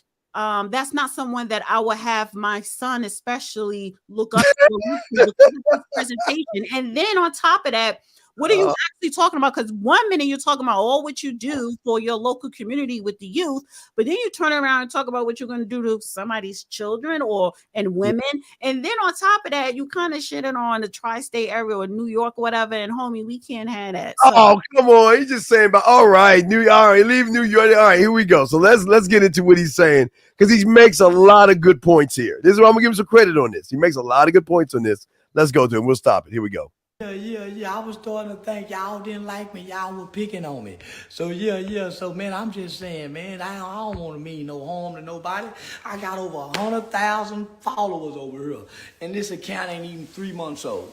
So I'm going to behave. I got another account. It got 60-some thousand. I hadn't even had that 30-some days. I don't want to keep getting these accounts and starting them over Instagram, okay? I'm just saying. But listen, can somebody tag Fresh and Fit? I don't like them niggas. I don't like Fresh and Fit. Them niggas invited me back on their podcast. Let me just say this. Them niggas some suckers. Yeah, Fresh and Fit, they some suckers and they some marks. They ain't got no woman that'll cook them breakfast. There you go, guys. I told you guys. That's what sexy is. Cooking. Look at her, D. She up in there cooking that breakfast. What he said, listen, I listened to the video. What he said in his video, I do agree with him. Because he did come at the passport bros, but the way he broke it down, the analogy, the thinking, the mentality or whatever. So I never was a fan of Fresh and Fit. But again, when it comes to nigga shit, ignorant shit, when it comes to the bullshit, he's entertaining. Well, this is no goddamn leader. No. He's not a philosopher. He's no one that you should be following or But this is street education. This is street education right here. This is not books, but this is some street. He's about to give you some street education. Because see, he's not going to just say why he just not, I don't like these guys. He's going to educate those that's about to listen on the why. Because that's where it's about. It's not just saying something. But I just wanted to take a moment, D, to let you look at that. Tell your ladies to take a camera shot. And this is where you should be doing cooking. I love it. I love it. Good job, whoever that lady is. Let's keep playing. Here we go. They ain't got no woman that'll cook them breakfast. Let me just tell you something. I think passport bros. I think the passport bros, I think those are suckers. Nigga got to go out the country to go get a broad. Nigga, you a sucker. Them ain't nothing but down low homosexual men that play footsies with each other. Now, D. D, I told you if you go out of town, that's tricking. When I tell you, if you spend that money going out of town, that's tricking. Anytime you pay for sex, you tricking. That's tricking right there. That's some sucker things. That's street, D. That's street. Even in New York, D, it's the same thing. And look, you quiet, D. What's up? I'm looking at his hairline. Like, are you sure in his 60s? Like, he's bald. Why do y'all ladies do this? No, he must have had a hard life growing up. That's a woman. See that, D? That's a woman thing. See that? It's not a woman thing. Didn't I just say a lot of stuff he said in this video I do agree with, but I mean, I'm not going to say, yeah, that's my boy Charleston. I'll follow him. Hell no, I'm not following that, honey. But I mean, listen, I give people they credit, but the fuck. But he breaking game down. Let's keep going. Here we go. Man, this is a bullshit ass thing right here. Okay, it stand like this. Man, why the motherfucker don't stand like that? Yeah. So listen, I want to tell Fresh and Fit. So listen, this what these niggas said. Now they paid me. The first podcast they paid me. They invite me to come back on the second podcast, but them niggas don't want to pay me. They told me it was a gesture. So let me tell Fresh and Fit this. Nigga, fuck you, bitch ass nigga. I think the light-skinned nigga is a sucker. I think the dark-skinned nigga is a punk. Yeah, I don't think them niggas can get no kind of pussy, baby. Nah, them niggas some more. You see how they talk to women? Now, when I got on them niggas show. All right, wait, let's see. Stop right there. See, suckers. Oh, wait, hold on. We got a call real quick. Let's grab the call. Area code 646, sir. Do you have a question or comment? What's up, sir? Yes. Hi. My name is Tyler. I have a comment about just pearly things. I think. Can you hear me, Steve? Go ahead, sir. We're listening. We're both listening to you. What's up, man? Okay. Yeah. So, my comment about the just pearly things is that I think this is the reason why us as Black people continue to be conquered by other races, because we don't hold females like pearly things accountable, and I'm referring to her staff members, because what she said, how she jokingly said that was conversing with that racist white guy. Brother, is she not allowed in her Fifth Amendment right to say whatever she wants to say? Yes or no? Yes or no? Yes, sir. Okay, so let's stop right there. So because she's allowed, now then it becomes down to choice. If they choose to stick there, why are you mad at them for their choice? That you can't get. See, the thing is, we want to get mad, and what Dana was saying before, move the goalposts. Y'all want to make everything that is perfect for you versus understanding what's right in front of you. She's allowed to do. She can be with 5 Klan members, a goat, and a circus clown if she chooses to do that. But you are the ones that's watching her. You're the ones that's supporting her. So I don't understand. D, did you want to say something on this real quick, D? No, I'm tired of talking about honey, I'm tired. Yeah, what's your point? Just make your point. What is the point that you're trying to make, big guy? Okay. Now that you are enlightened, go forth with your life and make sure that you're not spooked again. You know, make sure. Yeah, don't be spooked. Sound like you spooked and shit. So what's your question, brother? What's up? My point is that if Judge Pearly King said these things about the Jewish race, she would have been canceled immediately. You will find no Jewish audience who will still support her after she made fun of the Holocaust. So then my point is this. So then going forward, you guys not let me. Why don't you shut the F up and wait? We're trying to explain something to your ignorant ass. If you listen and be quiet, we got you. Listen, man. She's smart. Okay, I guess this shit goes over your heads. She's smart enough not to talk about them and smart enough to talk about us because we ain't gonna do nothing about it. That's why she's smart. She's calculated, young man. You in this woulda, coulda, shoulda world. She ain't gonna talk about the Jews. She's not. So what is your point? Please, what is your point, big guy? Tell us your point. Guess he rolled off, punk. All right, anyway. So that's what I'm saying, man. This is what. Do you see why? Okay, D. I'm going to use this to show you why manosphere people are manosphere people. Because all they want to do is get their panties in a bunch and complain. So you want a refund. That's why people upset. Y'all want a refund. Yeah, because y'all the suckers. Hold on, got another question in here. Man, guy, hello, sir. What's up? How can I help you, sir? Hey, how you doing? I just wanted to comment, man. First of all, Steve and Dana, I think y'all two have done a great job on giving a proper analysis of this whole thing. And I really respect how y'all really just broke the game down, because I've never seen so many men get their panties in a bunch about one woman. And now I understand what you've been saying this whole time, Steve, about this whole manosphere and red pill BS. Yeah, it's feminine. But yeah, I'm sorry, sir. But what's your question? I get it. Thank you. We appreciate the comment. What's your question, my brother? What's up? I don't have a question. I just wanted to give y'all your props. And shout out to Dana, who was really fair with the whole Kevin Samuels assessment. But Steve, I did want to say this. You called out Fresh and Fit years ago. Oh, yeah, of course. I called out all them. I called all the MFs out. I called them all. I called all the Manosphere guys out because they're not real. I've seen it. I've been in this thing over 40 years. I've seen it all. I've seen the seduction communities, the Met Towels, all these guys. All they're doing is using these young boys. And then the reason why I don't like that very much, and I find it appalling, is because this is where the suicide rate comes at, D. Because a lot of these guys believe this stuff, live that life, and then they wake up one day and they realize it was all a lie, and they can't handle the lie that they were manipulated. But we have another caller. 281, sir, or ma'am, how can we help you? Yes, sir. I don't have a question, but I was watching your show from a few days ago, and then you were talking about that Pop-Up Plays by 59. Yes, sir. Celebration Station. It's called Suma. Okay, it used to be Celebration Station, though. But yeah, but what is your question, though, brother? I don't have a question. That was it, man. All right, thank you, sir. You have a good day. Oh, Jesus. I appreciate that. I appreciate Danny, don't be mean to these guys. They're cool. Yeah, you don't want like look. All right, 971. How can we help you, sir? What's up? Or ma'am? I'm a man, and you know what was so funny about you old niggas? You know, wait, sir. Wait, sir. Insult. I'm gonna wait, sir. I was kind enough to say I was kind enough to greet you kindly. Can you please refrain from any feminine bitch ass shit, or I will hang up on your ass? So just please ask your question, because we don't need to hear all that feminine ass rhetoric.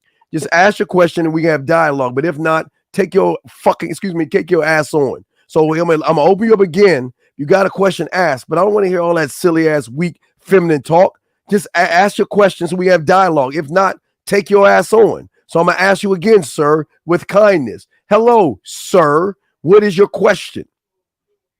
Okay, sir. My question is, yes, what's the problem with black men expanding their options and actually going to communities where there's no buffoonery? Because I'm just let me sir. Wait. One thing at a time. We'll answer that. Let's do one thing, question at a time.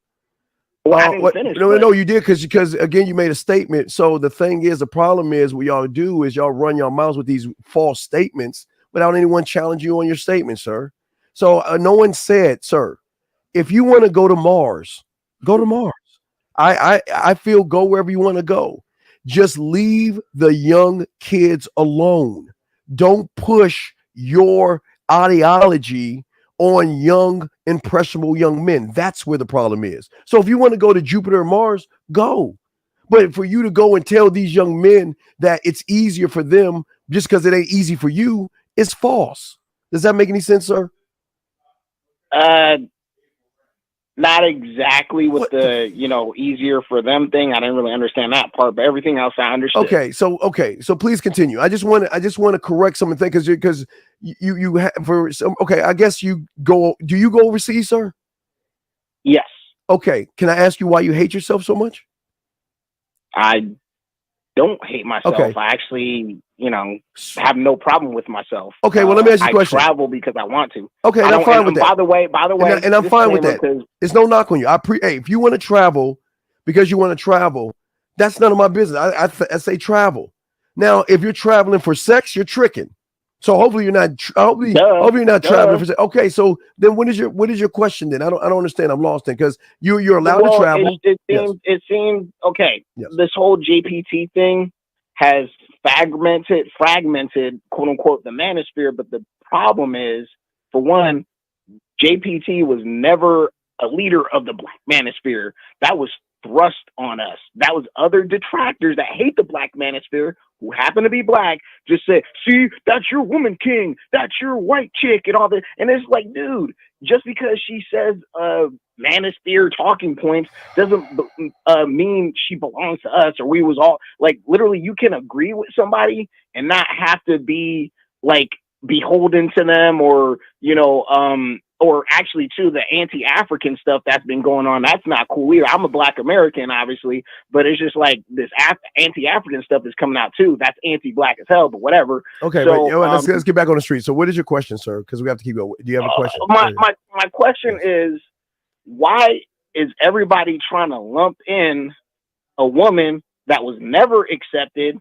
Like, there were collaborations and people are cool with her narrative on certain stuff, but that's it. But nobody ever was like, because mind you, sir, let me stop you,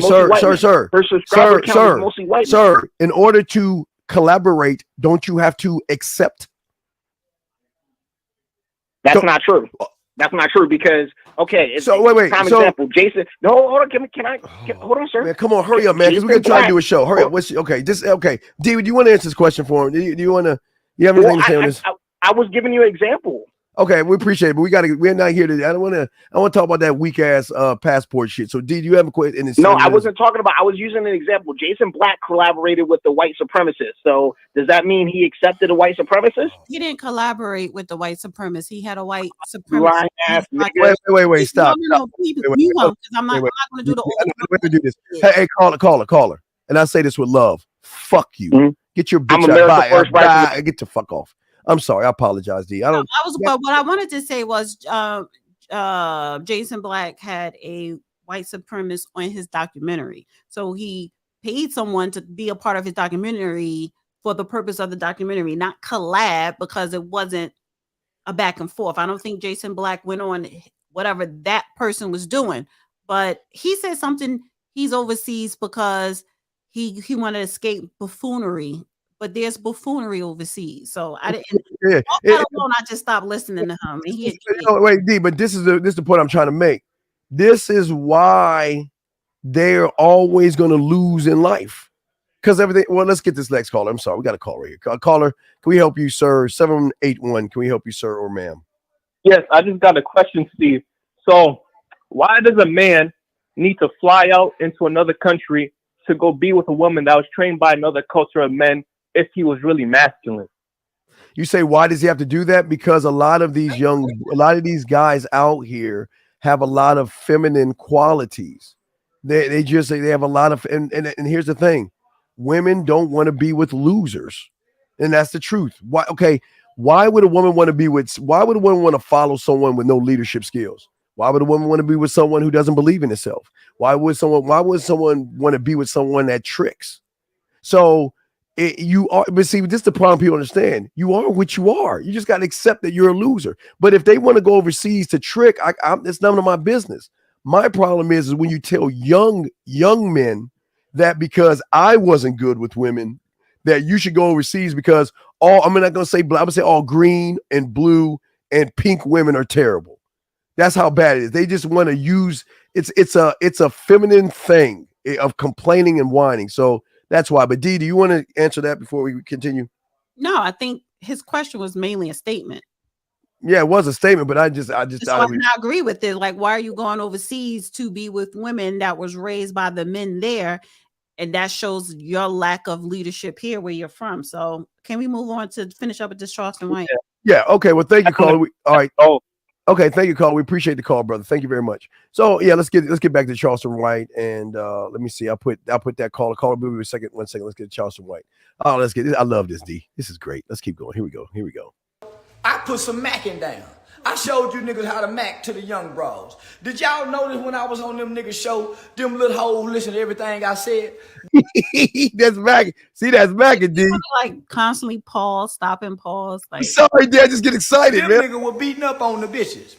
Them niggas is some niggas that couldn't get no pussy in school. Now look at them. They beating up on the girls because they in a better position.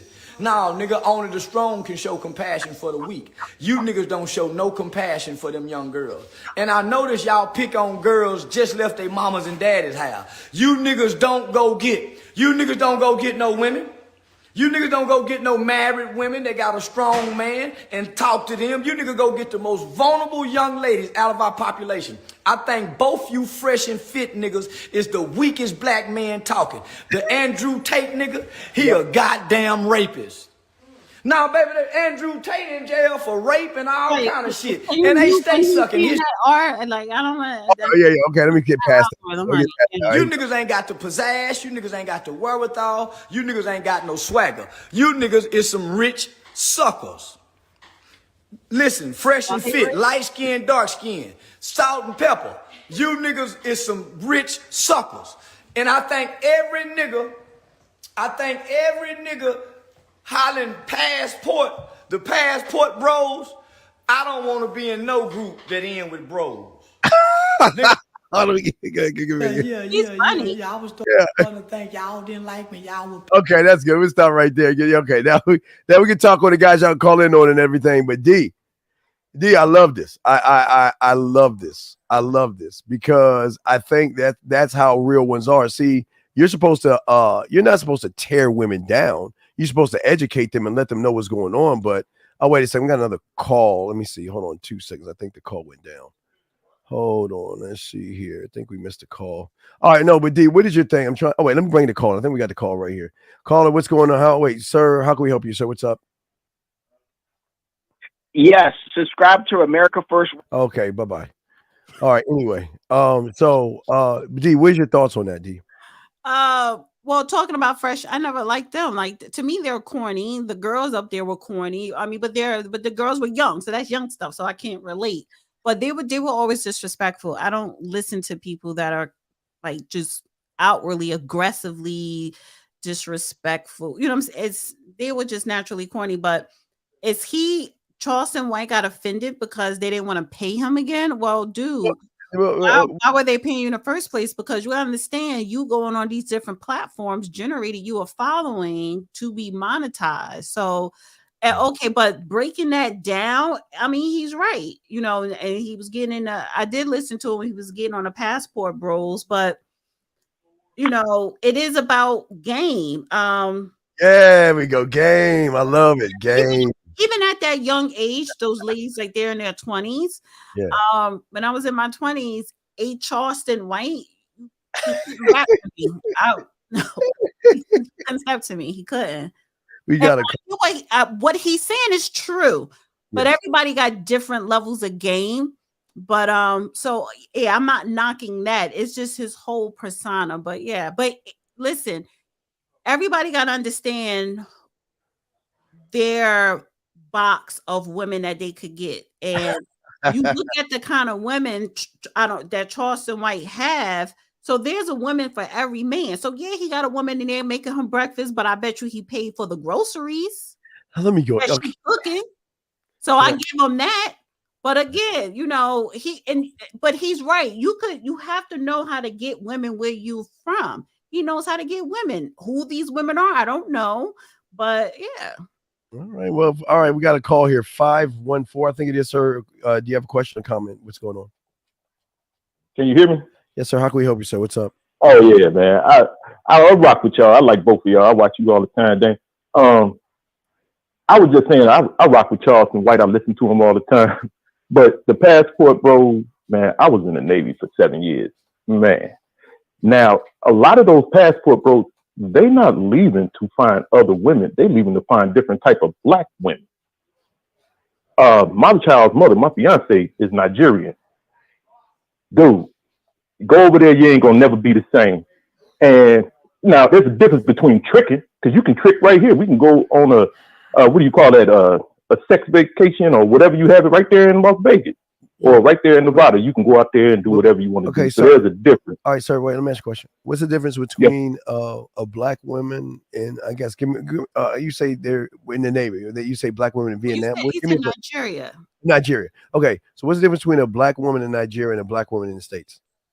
A lot of times they was raised by a father. Doesn't matter. Nope, man, that's the wrong answer. There's no difference. It's based on who the man is. No. Yeah, what I'm saying is, no, but I'm saying is, what I'm saying to you, my brother, is this: the problem that not you, but this is where the black manosphere goes wrong. They're trying to put the onus and accountability on the woman. Her actions and behaviors are based off of the man. Period. So if you are soft and she sees sucker, she's gonna treat you the way you should be treated. Well, I want to ask a caller something. So when you went to Nigeria and somebody said they're Nigerians here in the States, they are. Were these the poor Nigerians or the Nigerians, the elite Nigerians? Oh, the lead. Her parents came over here, and so they were poor. They were poor in Nigeria. They were poor in Nigeria. Oh, these ain't the regular Nigerians that I deal with over There's no middle class in Nigeria. You're poor or you're elite. There's no middle class in Nigeria. Nigeria has the strongest economy out of the continent of Africa. You know, is very lucrative, that country, which means, but they don't have middle class. They have poor and they have elite. So, well, your girl who is an American Nigerian, her parents, if they came over here, right, for a better life, then they were the poor Nigerians. They weren't the elite. It's a difference. So my whole point with the passport thing, and you travel, you were in the military. Thank you for your service. So that's not new to you, this passport shit, right? But a lot of these passport dudes, when they go to other countries, they're not picking the elites. The elites are not checking for them because the elites only deal with the elites. It's a pecking order. It's a caste system. Good education.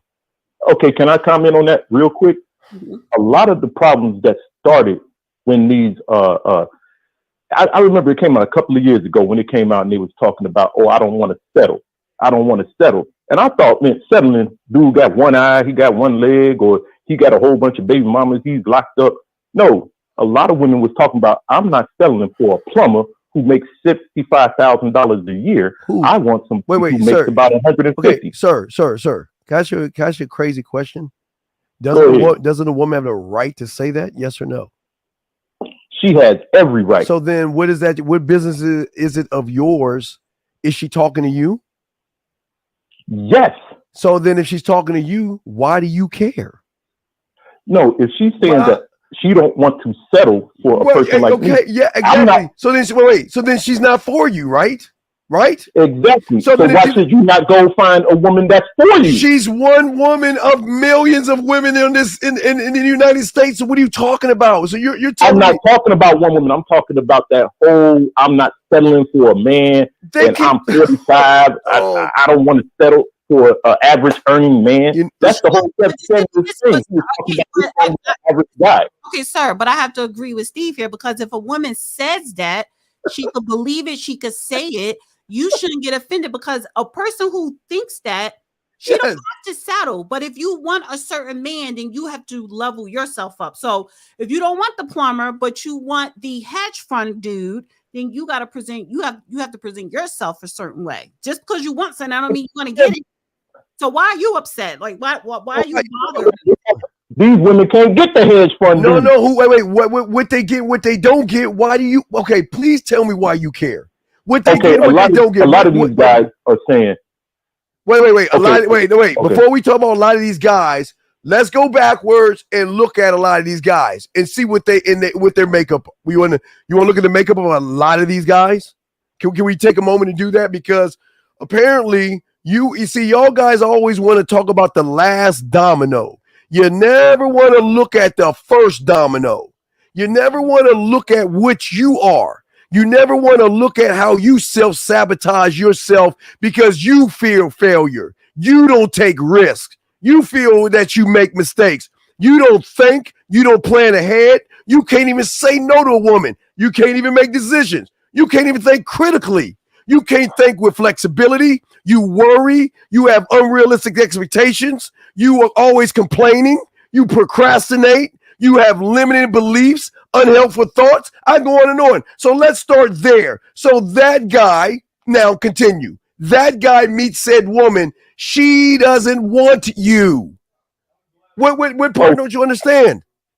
Now, that's what I'm saying. That woman doesn't want you. So what's wrong with that man going and getting a woman that wants him? They don't. Okay, sir. They just want your money. They don't want you. They want your money. I don't have to go. I can go right over to East Cleveland and find a woman that just want my money. I don't got to go all the way over the world. Then don't travel and trick then. I don't understand. What's the problem? No, you talking about passport bros. That's different than tricking. That's different than those. What you talking about? Those are called sex. Sir, anytime you pay for sex, you're tricking. Because you want to know why? You're not paying it because you want to pay it. You're not taking a woman out because you're interested in having a nice conversation over a meal. No, you're trying to find a way to get between her legs. So the buffer is the dinner. You're tricking. What you're talking about is passport bros was supposed to be something different than sex tourism. Sex tourism been going on since the 80s. Stella went and got her groove back with some sex tourism. I said what you just said to me. Over here and took her groove and half of her money. Okay, yeah, She been but getting you her groove can't, back. brother. You can't. Why can't we go get our groove back? But brother, you have no groove. Go ahead, D. We just like to say that before we go, dog. Can we end this call because I want to go back to what you said. Okay, thank you, caller. Thank you for the call, brother. Thank you. We appreciate you, brother. Thank you. Go ahead, D. Yeah, so when you said the dinner is the buffer, I can't disagree with you on that. You know what I do now? Somebody asked me out for dinner recently. Recently asked me out for dinner. See that, D? You agree? And it's like, I said, what you really want? He wants some ass. Then the truth, yeah. Then he said, I want some ass. So why Right. you just leave with that? All right, you gonna give me some ass? No. It's either well, yes, and now it was reasons why. It was reasons why I didn't look at him like that. You know what I'm saying? No, very attractive, very no, Dana, no, baby, you're learning. Dana's teaching. Let's just get that straight. Dana's teaching. I don't come up in here to learn. I come up here to school you. Let's get that straight. Number one. Number two, yes, the dinner is a buffer, and that's fine. It should be a buffer, especially if she already knows if she gonna sleep with you or not. So that just makes it more better. You want to have some type of conversation, but I mean, but give her the option. But what I asked him, I was like, "What do you really want?" He told me. But the only reason why I said no, it was just a whole bunch of other factors. But I kind of like what you said. The dinner is the buffer, but that's the truth. But the thing is, if a woman say, even if she does want to sleep with you, but if her way of thinking at this point in her life is a relationship, will you entertain it? That's what I'm saying. Would you still entertain it? No, D. But see, those when you have game, you just keep it 1,000 and a buck with her. If you want a relationship, I don't want a relationship right now, and I will tell you why. Because what if you did want a relationship? Is the dinner still a buffer? Well, then if you want a relationship, then we can go to Lake Spread Your Ass Cheeks to get a loaf of bread, 99-cent loaf of bread. No, I mean, what if she says she wants a relationship? It may not be with you, but that's the path she's on. But what if the man is ready to settle down? Is the dinner still a buffer? That's what I'm asking. Well, yeah, because the dinner, okay, food is not compatibility. That's why I tell a lot of guys. Shout out my dog LFA in the house. No, food is not a compatibility.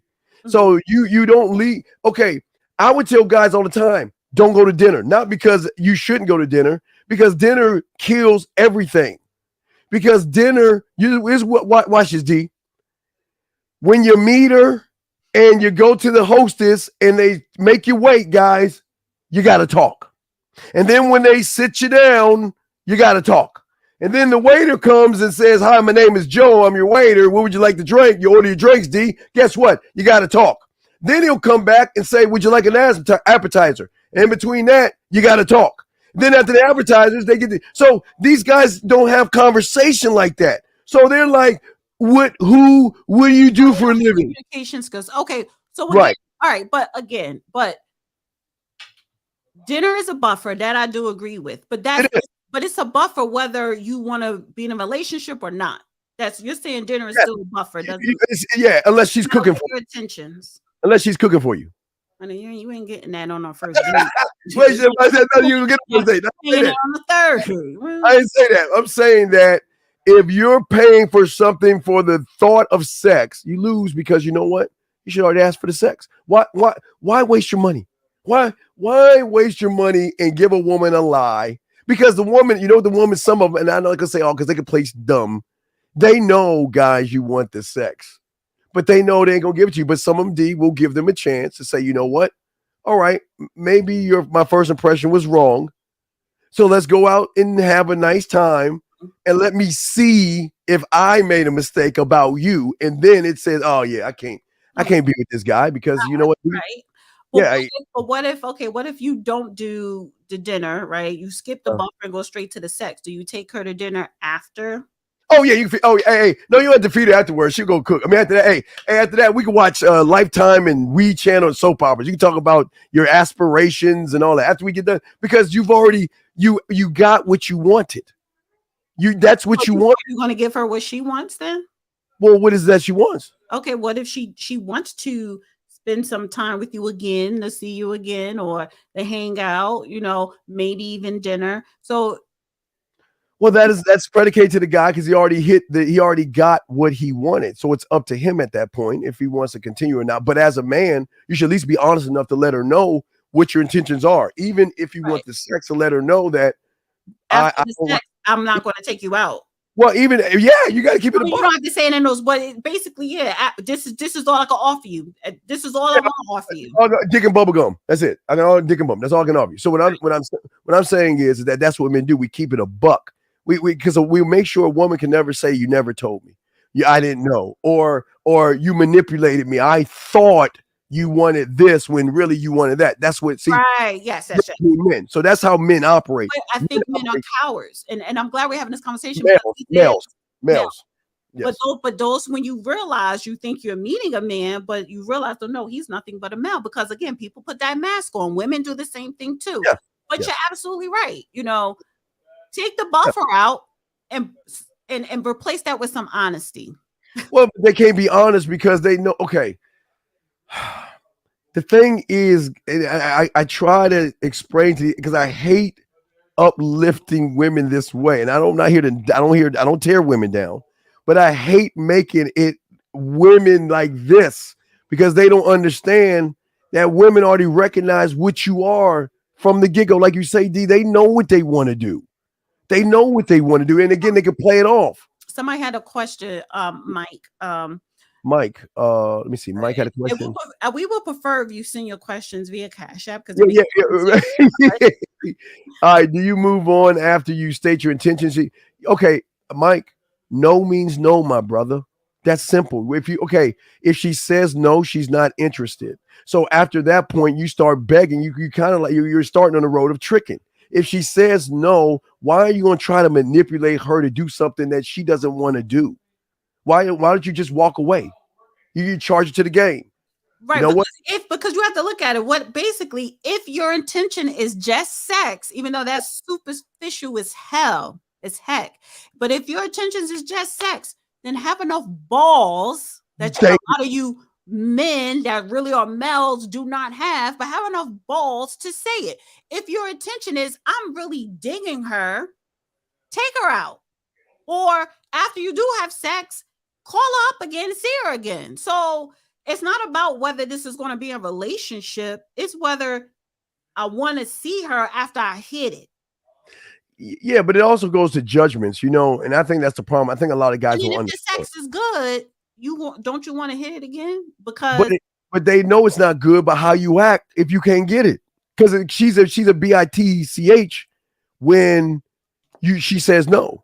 But when you first see her, you're like, yo, babe, what's up, girl? Let me do all this stuff. She's like, I'm not interested. Man, that's messed up. But see, what I'm saying is this. A lot of these guys, D, they don't understand layers of how game works. They have to understand that women are allowed to have morals, values, and a belief system that she has before she met you.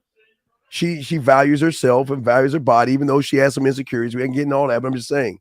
So as soon as you say, let's fuck at my place, you're already placing a judgment on her like she's a whore or a slut. And this is why some women who might want to are going to say no, because if they do give it to you, all you're going to do is show all your friends the videos, the photos, and show what happens and put her in a light to make her look really bad. And women are going for that. But this is the thing. There is a way. Maybe we could break that down in next show. Yeah. Because that's a whole nother topic. But there is a way for you to want it and get it, and you don't have to say let's F. You see what I'm saying? No, not at all. You don't have to. You don't have to say that word fuck.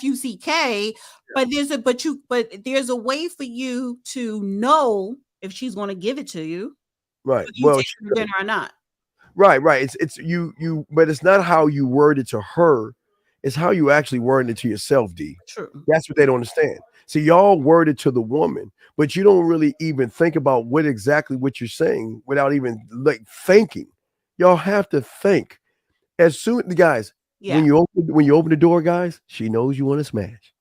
If you say hi, how you doing? She knows you want to smash.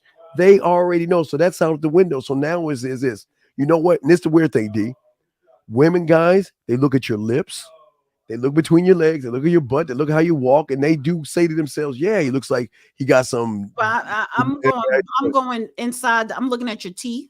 Right, all that. Right, I'm just saying. All I'm saying, you're white. Yeah, you can look at his lips, honey, but you got to look at his teeth. Right. Also, but you're saying that I could not. That you are saying I could, but you're going to say, well, let me see if he's going to talk himself out of it, and not talk himself in it. Let's see if he talks himself out of it, because they think that women cannot find someone attractive, and they're sitting around saying, well, you know what, as you like say you're walking, you see somebody you're interested in. Sometimes you might say, come on, say something.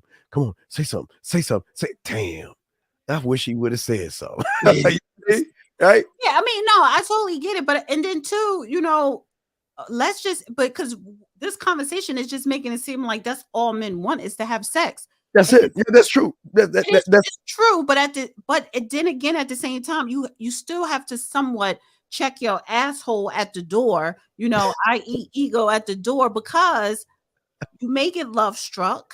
You may realize down the line she could have been the one. She was a real decent person. And then number 3, you most likely want to swing the block, and you can't because you were acting like a dick in the first place. So. Well, I Christopher, I'm gonna be nice to you. Why don't you call up?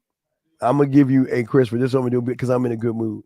I'm gonna give you 30 seconds to call up, and if you don't, I'm gonna just get rid of you. So you got 30 seconds to man up, because as a man, if you're gonna make certain statements like that, why don't you call in and back it up?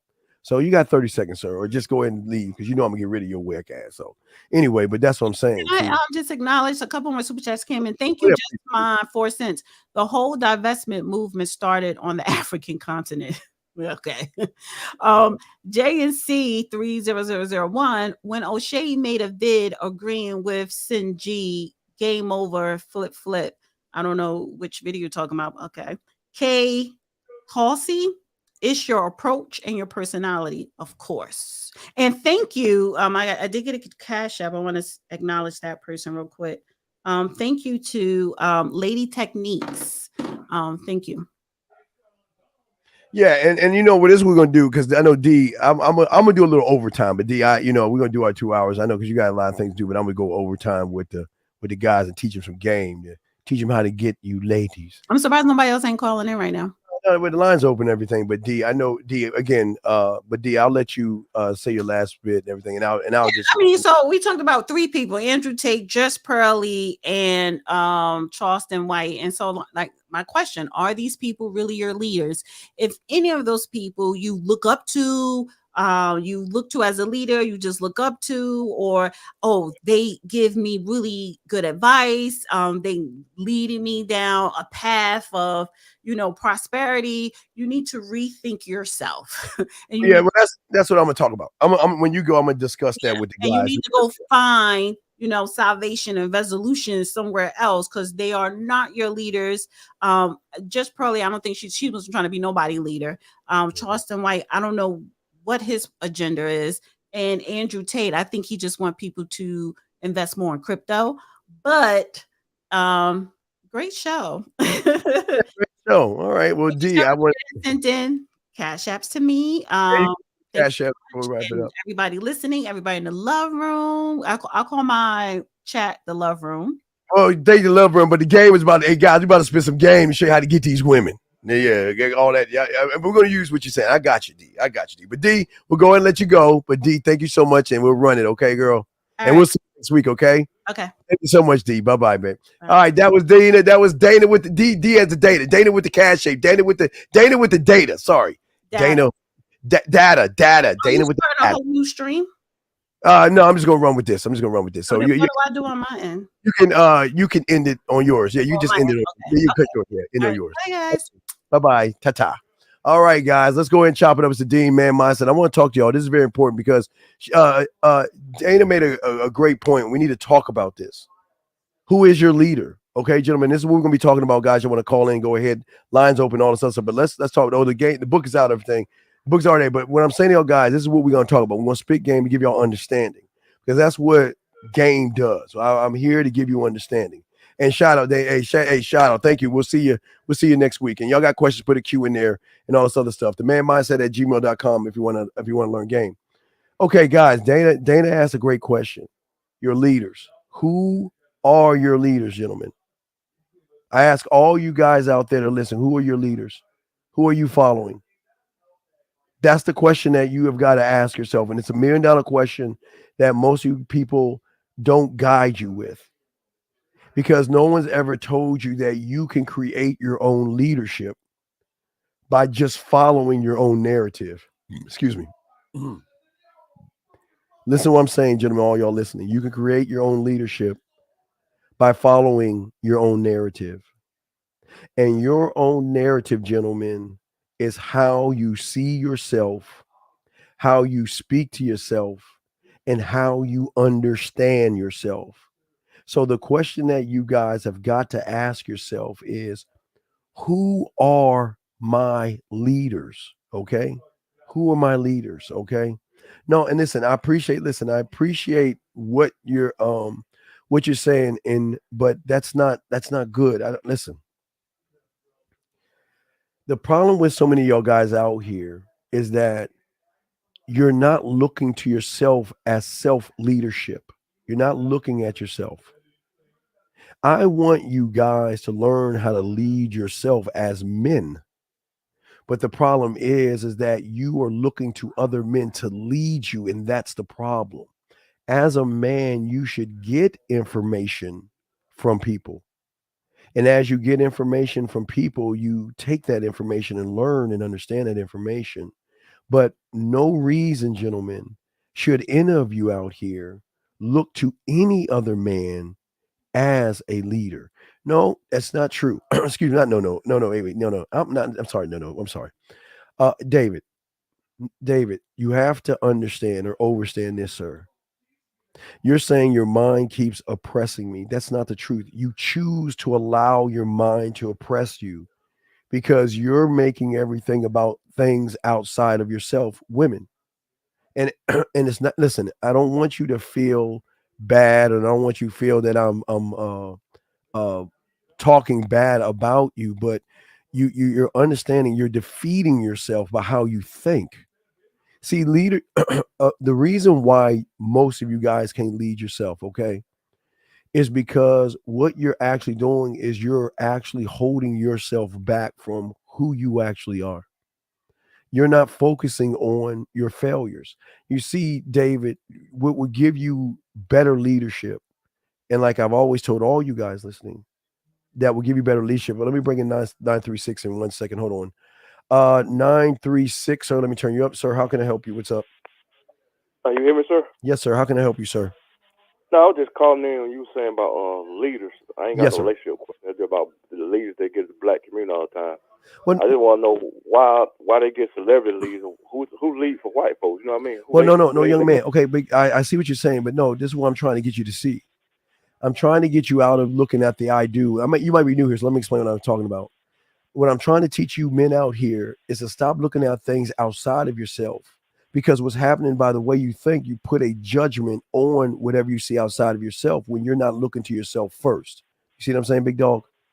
Yes, sir. I see what you're saying. So what I'm saying as far as leadership goes is that it's okay to follow somebody that can give you information. Okay, information is good, but don't allow the information to lead you. You have to lead, and you have to get the information and then lead yourself where you store the information. And then you have to lead yourself where you utilize the information. And then when you start doing that, you no longer look to other people to guide you. Does that make any sense, my brother? Yes, sir. You hit it right on the point there, sir. Respect, man. But yeah, do you have any other questions, though, big dog? It was good question. Do you have any other questions, brother? No, sir. That's all I wanted to say. My comment. I love the show. I'm going to be watching every week. Yeah, keep soaking in, man. I got some more for you. If you got any questions, please call. Okay, my brother? All right, be safe out there. All right, bro. no doubt, no doubt. Appreciate you. Guys, y'all call in. Lines are open. Got a question, go ahead and ask. But listen to what I'm saying to y'all guys out here. What I'm saying to y'all guys out here is that you hold yourself back because of how you see the world. And that's the problem when you don't have game. Game is not about the outside world. When you don't have any understanding of yourself, you look to the outside world because you think the outside world is actually the truth. But we all see the world based off of how we lived our lives to build up a belief system that comes along. But what I'm saying to y'all guys out here, you will stop focusing on the negative when you start to understand yourself a little bit more, when you start to grow, when you start to see yourself as that guy. And then, like I said before, you can always get information. Information is always good. Information is always good, gentlemen. Thank you, 154. Information is always good. But I think the problem is that y'all take information as truth. The information that you're getting is the person's truth.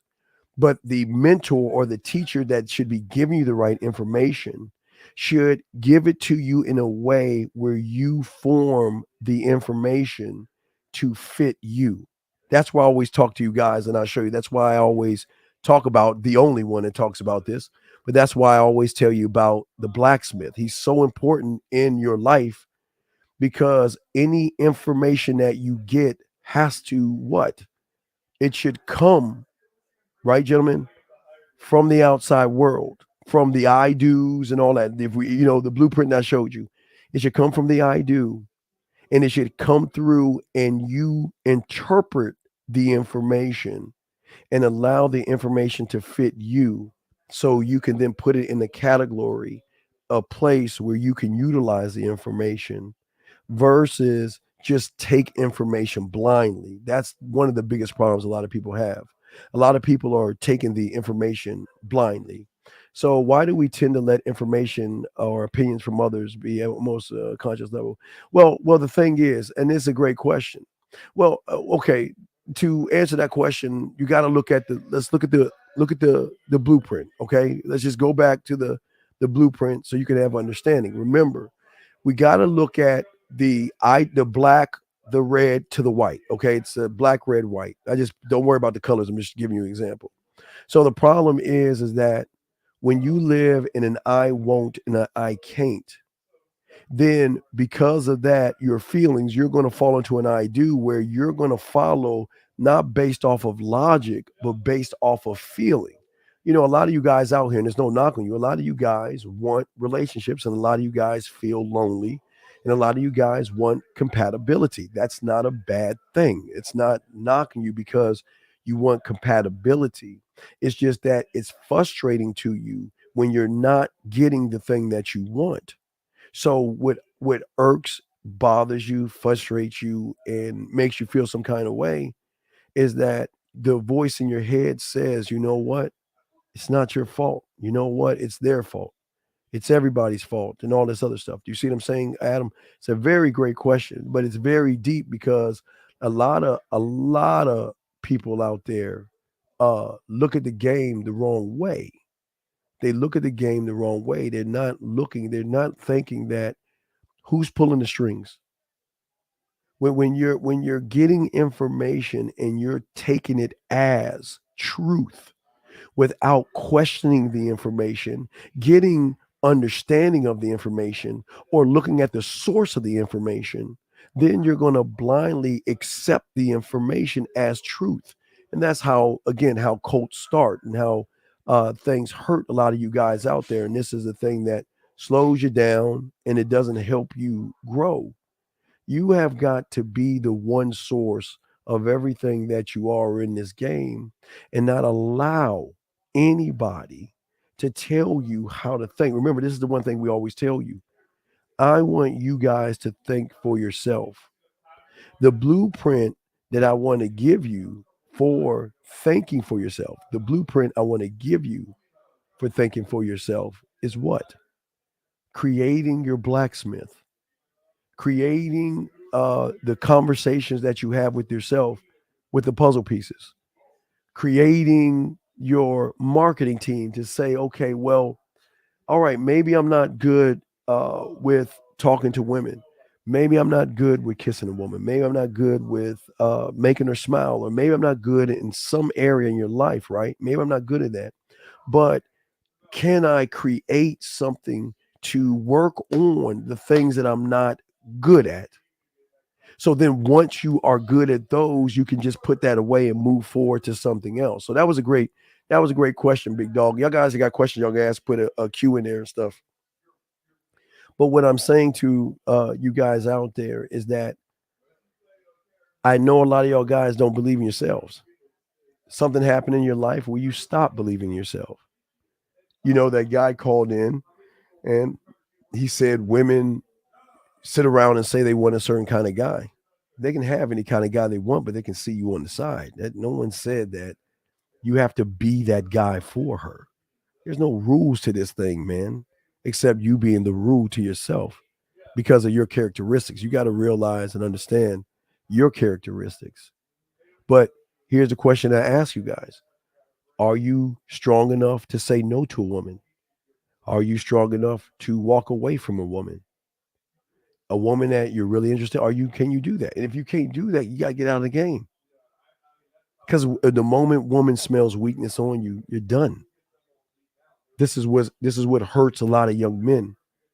Because if you try to ask yourselves who is your leader, you should just pull out your not I was about to say your library card.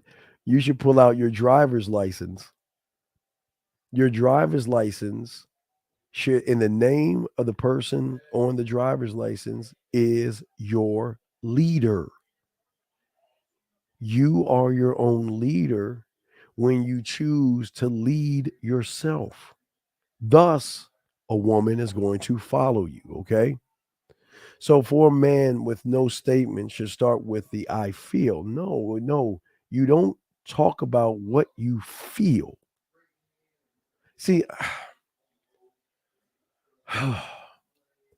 it's one thing to talk about how you feel to yourself, but it's another thing to beg a woman based off of how you feel to hang around you or be around you.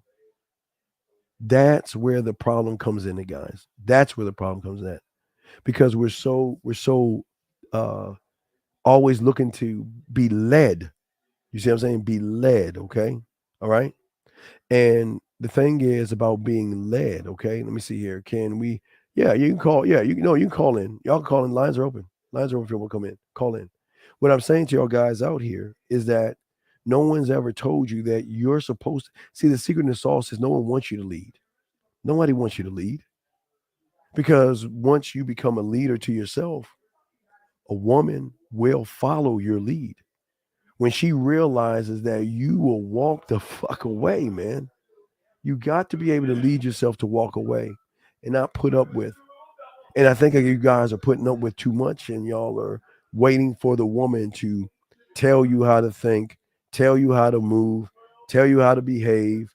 You gotta, what I keep telling you, leading yourself is figuring out, this is where I want to go. I have my own places I like to go, places I enjoy going to, right? But if I'm with a woman, I want her to accompany me somewhere. I'm not going to ask her permission. Hell no. Why would I ask permission? Now, please let me preface that, because I don't want y'all guys. I mean asking permission to go out somewhere. I'm not saying to do something to a woman. I just want to make sure that I say that to make sure y'all guys have understanding of everything I'm saying. Yeah, that's it, Rocky. Women are starving for leadership. They're not used to somebody. They're not used to somebody leading. And leading as a general can be from the front end, the middle, or the back end. But no matter if you're in the middle, front, or back, you are always leading. But one cannot lead oneself when one has no understanding of oneself. You can't lead yourself when you have limiting beliefs, gentlemen. Okay? And what your limiting beliefs are, gentlemen, are perceptions that are built on your old memories of whether things went good or whether things went bad, and how you are based off your interpretation of all your experiences. And this is why I keep telling you this has nothing to do with women. It's an interpretation of things happening to you before that point where you meet that woman. Okay? It's when you meet that woman, what you think of comes from interpretations of other things. And that's the thing that slows so many of you down from this. Because most of you guys out there, what are you saying, man? 44. Yeah, it's crazy. That's crazy. But that's the way of the world. That's the way of the world. It's not a bad thing. It's just the way of the world. But it's hard for us to accept the way of the world. I think the hardest thing is to accept it. We don't accept it. Nobody accepts that, you know what? Every woman is not going to be interested in you. I'm going to be honest with you. Every woman is not going to like you guys. And I'm not going to make this about levels. I'm not going to make this that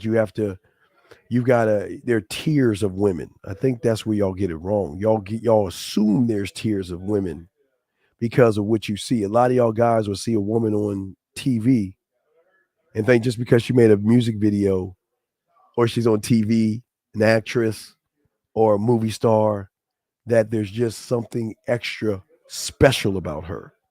That's bullshit. She ain't special until I determine her value in my eyes. Because if she doesn't have the value in my eyes, I'm done. You guys I always told you my biggest problem, and which would have with y'all guys, your biggest problem is going to be is that you're gonna get bored with women. You get bored of situations. And you're gonna be around and have so many women, you just get bored. And I know that sounds crazy, but you're gonna get bored. And it doesn't matter what tier she is, you're gonna get bored. Because options, you become opportunity. Gentlemen, all of you can become opportunity. And I'm not saying nothing special has anything bad about her. No, if she has a job and she's on TV, that's what she does. That's not who she is. But if you look at what she does as a who she is, then it's not going to work out for you. So, guys, I'm going to do probably another 45 minutes because WrestleMania is on right now. So I'm going to do another 45 minutes, man, so I can finish watching my WrestleMania and stuff. But I'm saying to y'all guys out there, if y'all do have a question, please put a Q in there, or y'all guys can come in and all this other stuff, because that's what I'm saying. Respect to you, Russ. I appreciate that, Russ, because that's what I'm saying to a lot of guys. All this stuff can go away easily, because even Charleston White said some things how men talk to women. Men don't belittle or breed. Guys, this is gonna be. I know it's gonna sound crazy. You don't need to get mad. You don't need to get angry. You don't need to cuss them out. You don't need to say that they're this and that because they're not this and that to you. You just walk the fuck out. You go. Yeah. I'm watching right now. I'm watching right now. I was telling my boy about the water scene. And Jay, I'm talking about the water scene when he threw the water on old girl. I was like, whoa, wait. I see. Hold on. So shout out to my dogs in there. Shout out to my dogs listening there. But what I'm saying to y'all, yeah, I love it too. But I'm saying to y'all guys out here is that Charles was right. You don't need to yell at women. If you listen to what he's saying, you talk to women. You talk to them. You don't need to yell at them. And that's my boy. Hey, dog. Tomorrow, me and Fifth and I, are going to be holding it down tomorrow. Mr. 1950 and I are going to be holding it down.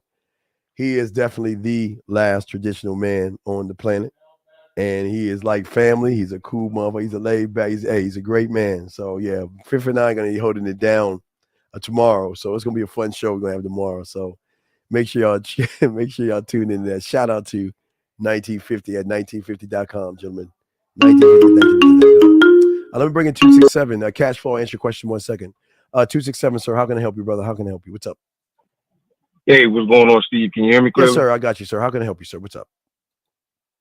Yeah. So this is Dave G. So I wanted to ask a question in regards to game, in regards to learn the game. Absolutely. So, would you say that you had to lead yourself anyway, even before you decide to learn from someone with more game than you? No. And the reason why. Wait, Tom. No. You can't do that. Okay. All right, let me explain. Okay. Okay, all right, watch this. You only seep to the level of your thinking or your understanding. So wherever you're going to lead yourself is just to a point. You can never go beyond that point based off of how you feel about yourself. You see what I'm saying? So the reason why I asked, because you still have to lead yourself to the person with more game than you, correct? Well, you have to. You do have to lead it. Whoa! Hey! Pull those pants up. I'm sorry, I'm done watching WrestleMania. No, I'm saying what you got to do is you don't lead yourself to the person. You got to bring out your detective. Okay, that's where the detective comes in. Okay. It's okay. Think about this. Before you buy a car, you just don't jump in the car and buy it, right? You open up the engine, right? You got to make sure the engine's working and all the other stuff. So what I'm saying is that anybody that you follow, you've got to ask, who am I following? What are they teaching me, and why should I follow them? But if Rey Mysterio, is that Rey Mysterio's wife? God, damn son. Damn, Rey Mysterio still wrestling. No. I'm just looking at his wife. Yeah, okay, anyway, so I'm okay. I'm sorry. All my dogs saw what I saw, but anyway, no. What I'm saying to you is this: is that you have got to ask yourself a question: is this person going to teach me how to think for myself, or is he going to teach me to be more like him? That's the most important thing, and that's why a lot of people don't ask that question. They blindly follow and blindly believe other people. And they don't even kick the tires and ask themselves that. You see what I'm saying? Yeah, and just like what you're saying. So, like when you're looking at somebody and they have this information, you still have to say to yourself, or you still have to meet with yourself. Like, all right, well, is this information good for me? Can I apply it? Just like you talk about the blacksmith, can I apply it to my life? Yes. And you know what I mean? Like, I have to discern from the information what is good for me and what's not. You know what I mean? So it's like, isn't that still a form of meeting yourself? No. You don't know. Wait. You don't know what's good or bad until you ask yourself this. Okay, for me, at first I ran behind my mentor because I saw the women. I saw the women. It was just how. And how women were bringing him food, crying, just all on him. He was it was like a movie and shit. So I wanted to learn game because I thought he had it. He did, but what I thought was game wasn't even game. I was way off because what he taught me was about me, about finding me. And that's what you need to find, someone that can help you find you. By taking my info, I'll give you an example. I'm not here to tell you to be me. I'm not here to tell you how to think. I'm here to tell you, teach you how to think for yourself. That's why I start you off with the puzzle pieces. That's why I tell everybody, get your puzzle pieces, because that will give you the idea of what communicating with yourself. And then as you listen to what I'm saying, you take the information I give you and you beat it with your blacksmith. Just okay. Think about think about like I say, when you were in school, you remember your teacher told you, I don't know, this is the color red, or 2 + 2 is whatever, right? 4, whatever, right? The teacher can give you the talk to all the students, but every person in there is going to interpret what he's saying based off of their life, not the next man's life. So that's where one has to learn about game and ask themselves about becoming a student of the game, because being a student of the game is it's not about women. It never has been about women. And that's where they get it wrong, because they're going in like I was at 9. Now I don't know, there's no excuse. I'm not saying I was 9, so I'm not gonna say I was a dumbass. I just thought like what I saw. You saw the women. Right. Yeah, I saw the right. I saw the women. I saw the attitude. The guys he was just that motherfucker. He was just that guy. So, but leading me was saying that, okay, I could talk to girls, and I was kissing girls, and I was going over girls' houses and stuff like that. So it wasn't more about the girls at the time, because I was getting them. I was saying that there's something more that I feel like I'm missing. I feel like I'm missing something. Like I need more information. So once I got with him and he started telling me where I was fucking up was I was making it all about the girls versus making it about me. I said, whoa, what are you talking about? Well, you're doing this all this, but what I'm saying for you is that that's the most important thing. You've got to ask yourself, is this guy regurgitating other people's talking points, or is he original? See, the thing about original people is that they lived. The reason why they're telling you because their life that they lived was original. That's why that's why when I give you ideas, right? All the ideas come from the lifestyle that I had. So I created the thought of doing things, but I want to give you the opportunity to shift your mind to take the information to start utilizing those things in your way, if that makes any sense. Right. Yeah, no, that makes sense. Hey, Steve, I appreciate you answering my question, brother. No problem. Thank you so much, brother. We'll throw you back in. Thank you, brother. Thank you. Have a good night. You too, sir. Yeah, guys, lines are open if y'all got a question, all this other stuff. Anyway, let me answer this question right here. This question right here. So can you give me an example of an I do, an example of an I am, and compare the difference? Well, it's not really hard. The example of an I do is wait a second, hold on. Caller can help you, sir. What's up? Hey, what's up, dude? It's your boy D from San Francisco, the lifeblood of the party. Okay. Question for you tonight. And Andrew Tate, man, that guy smokes tons of cigars, horrible for your lungs. I can't get on that guy's bus. That guy, in my opinion, that guy is a fucking farce. My question for you tonight, for a job interview, what would the dean ask a question when they say, do you have any questions on for me, the interviewer? Because I know game works for jobs like Mr. Lucario. You know the one I look for. What I look for the most, I look for them asking me, what are your you sound so perfect. So what? Give me something bad about you. That's what I love. When they say, tell me something that, I mean, you're answering all the questions. You sound like a perfect candidate, but I gotta ask you, what is it that's bad about you? And that's an easy layup. It's all about position, right? So I tell her what's bad about me. I say my problem is I'm a perfection. I can't perfect. There's no such thing as a perfectionist, but I am very like a perfectionist because I want the job done.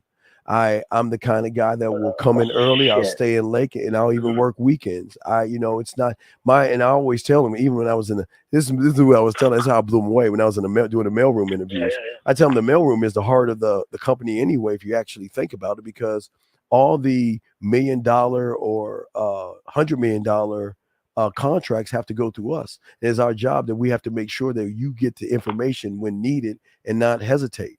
It's my job to make sure that I'm customer orientated where I go around. Yeah. Right. So you see what I'm saying? There's but see, that's what it's crazy to me. It's not crazy, but it's fucking cool to me how game does other I mean, I don't have a job interview this week, but I'm thinking I got to get out of here, dude. I'm ready to put this forklift in the bay, dude, underneath the Bay Bridge. No pun intended, but I like it, dude. I knew you'd answer. See, you guys see, Dean didn't even have a delay. I asked him a question, he answered within fucking seconds, dude. All right, Dean, have a good night, and I'm riding with you to hell, not that fucking Andrew farce, dude. If you go to hell, I'm going with you, dude, right now, and I'll bring a can of gas with me. Okay, man. Peace. So he wanted to know the example of I do, an example of I am. Well, the example of I do I was saying is that the thing about the I do is you're looking outside of yourself. That means that you're looking at your clothes, your money, your cars, your status. You're looking at what a woman does. You're looking at what a woman says. You're looking at what a woman thinks. You're looking at what a woman, how a woman treats you and all these other things. So that is the I do. The I am is looking at myself, one mind, one thought, one way. This is who I am. This is how I'm going to operate because I actually believe in me. I move for me. I'm the damn alcoholic. Yes, I drink for me. I smoke my own crack. I gamble on me. So it's a oneness of yourself because you're actually learning things about yourself that you never known before. You have not accessed all of you yet. That's the crazy thing. So that's the difference between I do's and I ams. I teach you about the I am, But I also will teach you about the I do after the I am is connected. So that's just how it works. But guys, I got questions. I got you. We got about 30 more minutes. We do 30 more minutes, man. Hey, is that the last match? Hey, Murph. I think it's the last match. Okay, I'm sorry. Okay, anyway, yeah. So, but y'all guys, y'all got questions. I got y'all. It's the man mindset. Y'all want to call in? The lines are open if y'all want to call in. We got y'all covered and all this other stuff. But yeah, this is why leadership is so important, because no one's ever taught y'all guys how to lead yourself. You're too busy following in the footsteps of somebody else who doesn't even or cannot lead themselves. And that's what's so important in the game. You got to learn how to lead yourself. But you got to learn how to lead yourself in all things. You are all things, guys. You are king, warrior, emperor. You are all things. So you have got to lead every part of you. You got to lead the blacksmith on how you take in information. You got to lead time. So you got to understand the importance of time, where you don't want to waste your time and you don't want anybody to waste your time as well. You know what I mean? So it's just like that. So, y'all are talking about this for way. Okay, let me see fact checks. Can you give an example of things to scribe in a belief explanation of the benefits of scribe? Well, your scribe is I can speak for my scribe because y'all don't have one, but my scribe takes down my thoughts. It's just thoughts. You have thoughts all the time. It's just how you utilize the thoughts. Sometimes you have a thought, and if you don't, because you guys aren't trained enough to put thoughts away, I always recommend to write down thoughts, but because you may lose those thoughts. Because a thought that you may have today, I'll give you an example. I love digging in the past. I'm talking the 7th grade, 8th grade, 9th grade. Shit, I love grabbing thoughts that I had to bring it up to whatever. Because you have nothing but information and nothing but thoughts. It's just how you move on that information and thoughts. But you can take things from your past, a past thought of how you look at someone, what you say to someone, and you can take that and bring that into 2023 easily. Let's see here. Can the scribe be also? Well, yeah, but that's what the job of a scribe, okay, is to do what? Take down information. It's the same thing you're doing. All you're doing is taking down information, but you're taking down your information. You're writing down your thoughts.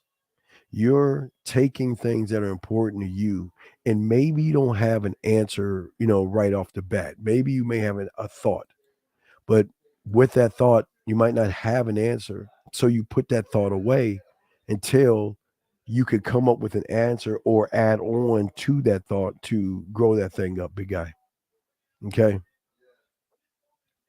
Let me see if I got any questions here. Let me see. Just checking. Yeah, guys, we're gonna do another 30 minutes. So yeah, I'm watching the match on and shit. So I'm trying to watch y'all and get the match on over there. So but we doing the show and everything. But no, I'm just saying, yeah, like I say, Unique, right. One mind, one thought, one way. As long as you can see the world, one mind, one thought, one way, you're gonna win. Because you are the creator. And that's what women find attractive. They love men who can lead, who can create and push forward. But you can't lead and you cannot create if you don't believe in yourself. You've got to believe that you can do whatever it is you think you can do. And just doing the thing that you think that you can do is the most important part of all the interactions you have. Because I cannot control what a woman is going to think or a woman is going to say or how a woman's going to move. I cannot do that. You can't do that. But what you can do is stand on who you are. And then for all my flirt to fuck guys, bending reality. That's how you kind of work towards bending reality. And that's the beautiful thing about it. And thank you. See that? Hey, 30 more minutes. Thank you. No, 30 more minutes, guys. You got a question, go ahead and ask, or you guys can call in. We're answering all your questions right here, but to show you that how you need to work on yourself, to lead yourself, to gain understanding. Because most of y'all don't have understanding. Tonight, what are y'all doing tonight? Well, I mean, if they ask yourself, what are you doing tonight? What are you getting into? Shouldn't y'all be getting into something tonight? It's like Saturday night. You know, y'all. It's Saturday night. Y'all should be getting into something, moving to get into something, or have something set up. Come on, guys. That's how game works. Man, you need to stop talking about the wrestling, man. Stop talking about wrestling. Anyway, here you go. All right. Why do I sometimes do things that I should not be doing? Because you choose to do them. You choose to do them. Everything you do is basically how you feel about yourself. It's all a choice, man. It's always a choice. Everything you do, you just don't look at the consequences of all your choices and stuff. Every move that you should make should have a consequence of understanding that, especially our dog with a woman. I don't know if you're talking about a woman or life. I don't know which one you're talking about. But every move that you make, you have to be willing to sacrifice whoever it is, okay? But why do I make choices that are bad? You don't make choices that are bad. You choose to make choices. 470, sir. How can I help you, sir? 470. How can I help you? 470. Hello? Yes. How can I help you, sir? What's up? Hey, just watching the stream. I just wanted to call in and ask a question, I guess. Sure. How can I help you, sir? What's up? I just seen your, Andrew Tate popped up or whatnot. Yes. What's your opinion on him, and why would you think a young man shouldn't follow him? Well, if you actually look at him, you'll tell why you shouldn't, because men don't talk to women that way. Men don't bash women, talk shit about women. They don't do that. When you a man, from what I've taken from him, if I could just interject, Sure, I apologize. Is to be the best version of myself so I can protect and provide for the women in my life. You can't. Okay, there lies the problem, because it's a great. I like the question. Now follow me on this, okay? You're saying to be the best version of yourself, but if you're a loser, the only version of yourself you can be is a bigger loser. So Agreed. Right. So that's the problem. You don't know see, they're saying the best version of yourself. But see, there lies a problem. What version of yourself are we talking about? You see what I'm saying? The version of myself that isn't a loser, that is successful in my businesses that I'm trying to run. But your business, okay, but sir, your business that's an I do. That's not an I am. That's something you do. That's not who you are. You are not your business. Right. You work a business, right? So what I'm saying is that's part of the problem. They're only looking at the I do. They're not working on these young men's I am. They're all about I do's, not I ams. If that makes any sense, sir. Right. But I would say I am a gentleman as well, as even though I am in business and want to also take care of my family. I was raised by a single mother, so. But no, it doesn't matter. Okay, raised by a single mother, 4 mothers, or no mothers, that has nothing to do with anything. As a grown man, you think for yourself. So we can't talk about, well, my mom didn't push me on the swing. You're a grown man. You got to get over that. Men, that's what men do. We move on.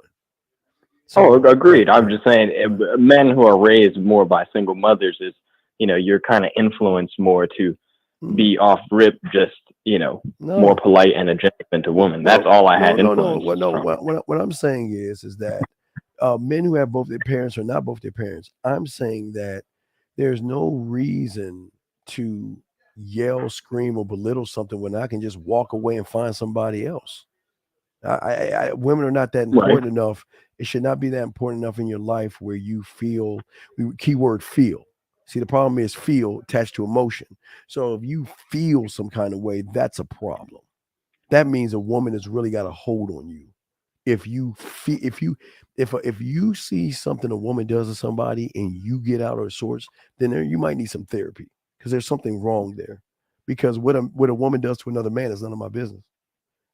Right. Are you married? Yeah. So you wouldn't feel nothing if you saw your wife doing anything with another man? That's it. I'm gone. I'm out. Oh, but you wouldn't feel anything? No, I'm okay. I don't think you understand me. You said you wouldn't. It doesn't matter. I'm just asking you if you would feel something. No, gone. I'm good. I see. I would disagree. I feel you would feel something, but depending on how you act, on how you feel. But listen, what you just did, sir. Listen, what you're trying to do. You're trying to tell me how to feel based off of what you feel. You see, I'm not saying that. I'm just saying that you're going to feel something. No, at that point. That's your opinion, though. That's your opinion, right? You just So asked. what do you base your decision off leaving? Sir, you just asked me a question. I gave you an answer, and you didn't like the answer I gave you, so you wanted to tell me what you feel. I was just debating. I was giving you my point of view on it. I agree. Listen, if you feel something, that's okay. I can't say nothing about it. If you feel something, but you and I are totally two different people.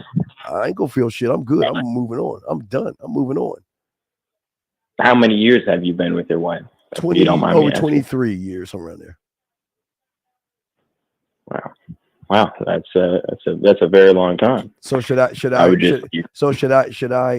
be like you guys out there and go to marriage counseling and beg and say I'm sorry and sleep on the couch and I ain't built like that. Well, that's what I'm saying. I ain't built like that. No, I agree. Yeah, I would leave as well. I would have just, but you talk about feel. No, man. No. Hey, look, I already got my heart broken when I was 14. So I'm already done with the heartbreak. Right. Well, but that's what I'm saying is like, even though you leave the situation, right, Mm-hmm. that's a partner that you had in life that you took vows to. I feel like, it's just like losing a loved one, right? You don't just feel nothing and move on, right? No, you accept the feelings, you process them. No, that's now you can act all crazy and call her a bitch and do all this. That's men not don't men don't I was built by a different set of guys, man. We built on something different, man.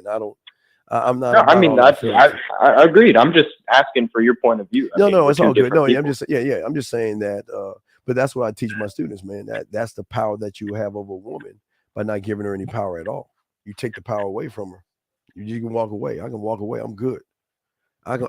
Right. I agree with that because I've been in relationships where I didn't have the power to walk away. So yeah, well that's true. Yeah, there was one situation at 14 where I could not walk away, and that's the only one I get. That's my only situation. That was my first heartbreak. So but after that, I can walk away, man. I when I had 10 women, 5, 15, I cut them off just because just cut them off because I can. I normally do it around sucker me season because sometimes I got tired of putting the names in the hat and choosing and picking and have to deal with the why can't you see me on Christmas and why can't I spend Christmas Eve? So I just cut them off around the fall. I always cut them off and stuff. So I just got tired of that. But again, you're talking to someone who can get in a lot of women just bored. I get bored fast, so I move on. Just do my thing. So, but to answer your question, but this is all about. It's not about the woman being with you or leaving you. It's just how you feel with you as a man. The problem is we're too busy feeling. I ain't say, look, you could care, yes, but you've got to accept that sometimes you grow apart. And if you grow apart and she's not happy, goodbye. Period. Right. I agree. I agree with that. Yeah, all that shit. Yeah, all that, man. I'm saying, even with a girlfriend, same thing. You're talking to some same thing, man. Gone. I'm done. Right. So, back to the original point with Andrew. So I mean, you were just focused on more of like the topic of how he's telling men to respond to women and it's a lot of things because he's giving them a false sense of a reality that's not really true. And again, I'm not talking about his money and his style and his clothes and all that kind of stuff. Okay, elaborate on the false reality. Well, the false reality is he comes from that manosphere, that pill bullshit, all that pill and manosphere shit. Just the basis of that. Because remember, y'all don't even remember what he was before he even came in. See, it's the same thing. No. I'm 24, and I'm not going to just take anyone for face value, right? Well, but I've done extensive research. I know his whole background and everything. But no, what I'm saying is, so I've listened to him. Right. What I'm saying is that you've got to worry about regurgitated information that is about complaining. See, motherfuckers with game are going to tell you the same thing. Game ain't about women. That's the same thing they're going to tell you. Let that when she want to go, she gone. Bye. See you later. Right. And I'm in a committed relationship, and I've been in committed relationships. So getting a girl is not an issue for me. I'm just more speaking on his just him in general, and I can understand. I guess maybe on certain topics when he refers to women. I'm not. Listen. Here's a beautiful thing about game. I'm not here to judge that man for what he does. He's allowed to do and say whatever he wants to say. That's none of my business. But if somebody comes over here with that bullshit, I got to check it. So right. So I'm not here to say not. If you want to follow him, and it's a shame that a lot of it's like they look like he's daddy now or something. But again, I mean, I just like I'm just asking you if you just haven't elaborated, like with the false reality and everything, like regardless of how he give me an example. Something Tate says. Give me a Tateism, something that he says. Tell me something that if you listen to him. Tell me something. What does he tell people out there? Give me one thing he tells people, and I'll break. That's what I would say. Protect and provide for women in your life and your family in general. And become the best version of yourself. Take care of your health because that's important. That's an I do. Another I do. All you're doing is tell me I did. Where is the I ams? What do you give me an I am that he tells you? Give me an I am. That's something internal. Because everything I'm hearing right now is outside of you. So give me something internal. Outside of I'm just talking about what he projects. Well, no, I'm saying that's what I'm saying. Right. What I'm saying, but but the projection is outside. Right. Okay, it's outside. And what do you mean by that? That means that's an action. It's an I do. That means it's outside of you. It's not it's not it's not inside of you. It's outside of you. I'm talking about inside. I am. Okay, I am my own. I think for myself. I guide myself. I lead myself. I move for me. I stand on my laws, my rules, my codes, my principles, my mission statement, my legacy statement. Keyword my, right? Where he's saying, well, he's making it. That's what that's pretty much what he says. He follows his own.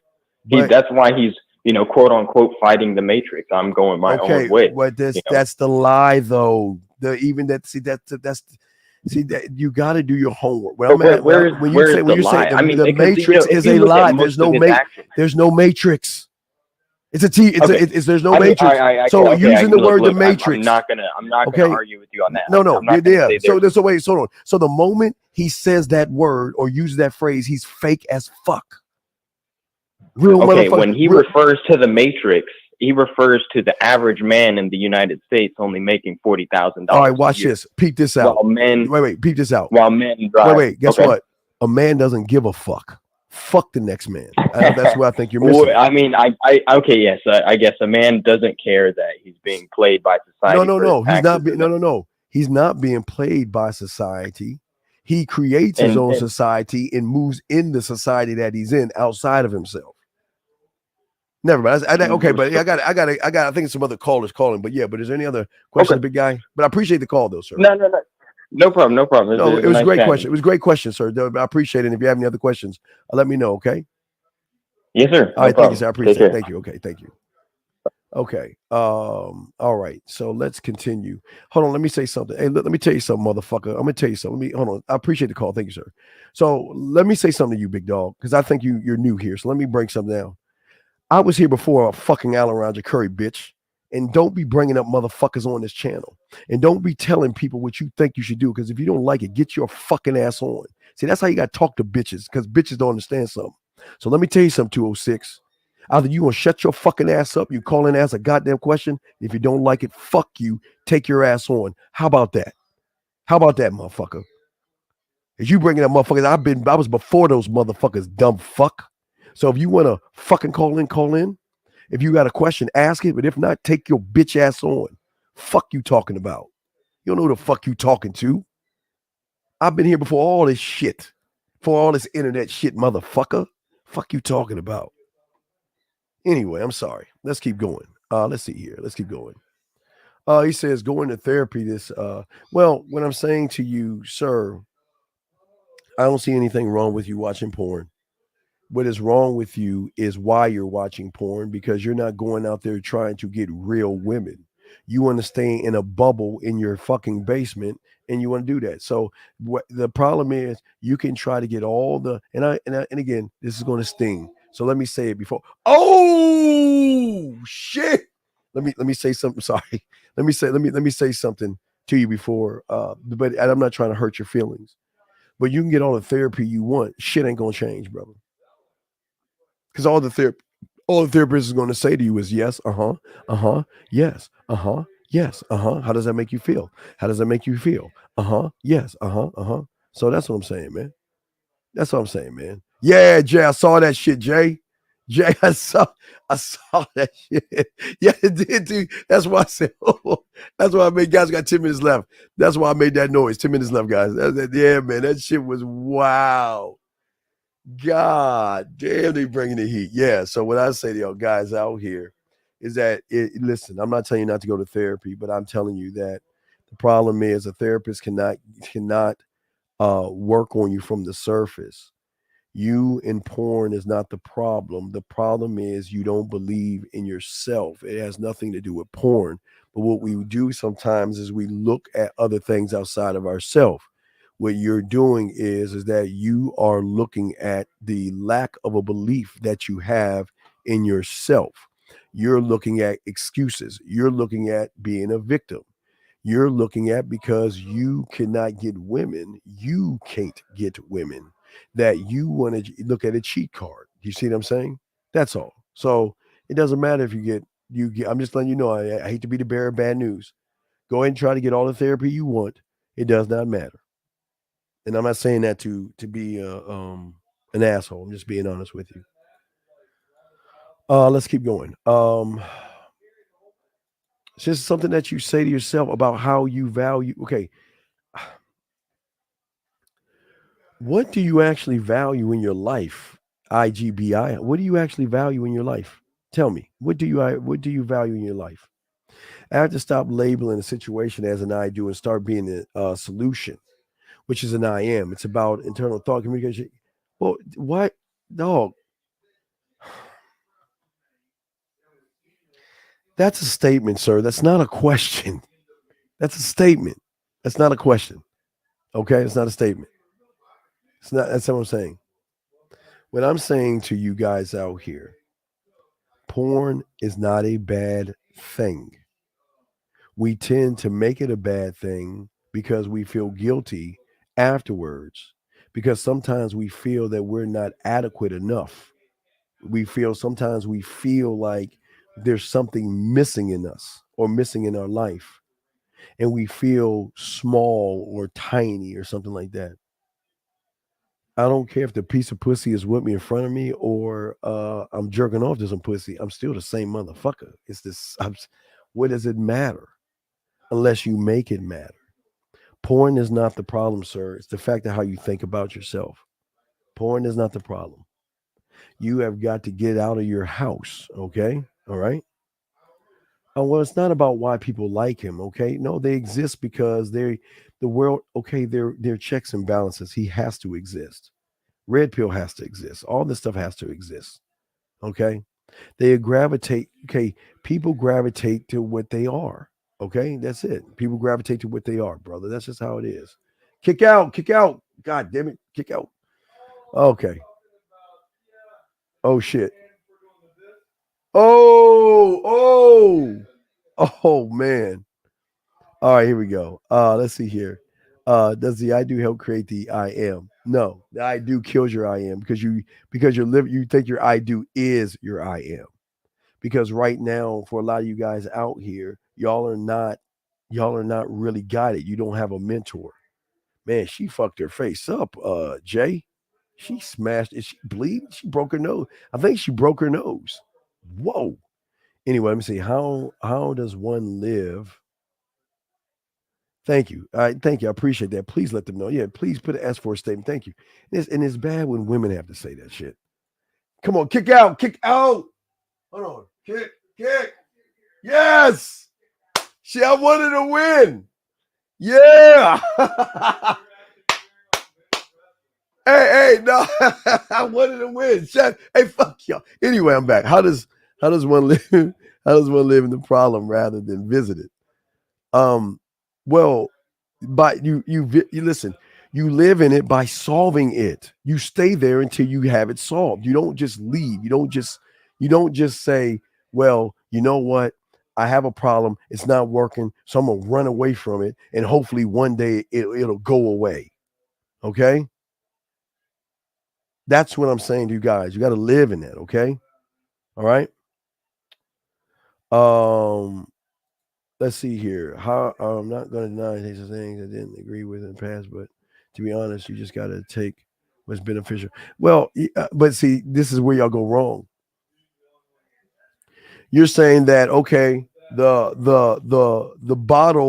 bottle of cyanide is bad, but if I can just pour a drop of the poison, I can drink that. Y'all don't even hear what that.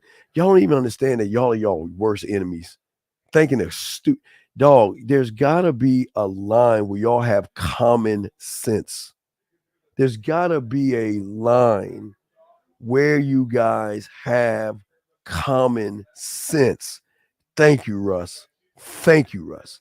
There has to be a moment that y'all guys think and ask yourselves, what the fuck is he teaching me? Okay? That's what I'm saying. All right. Read your whole question. Dog, your question was, your question is, dog, do I need to read your question to give you the fucking answer?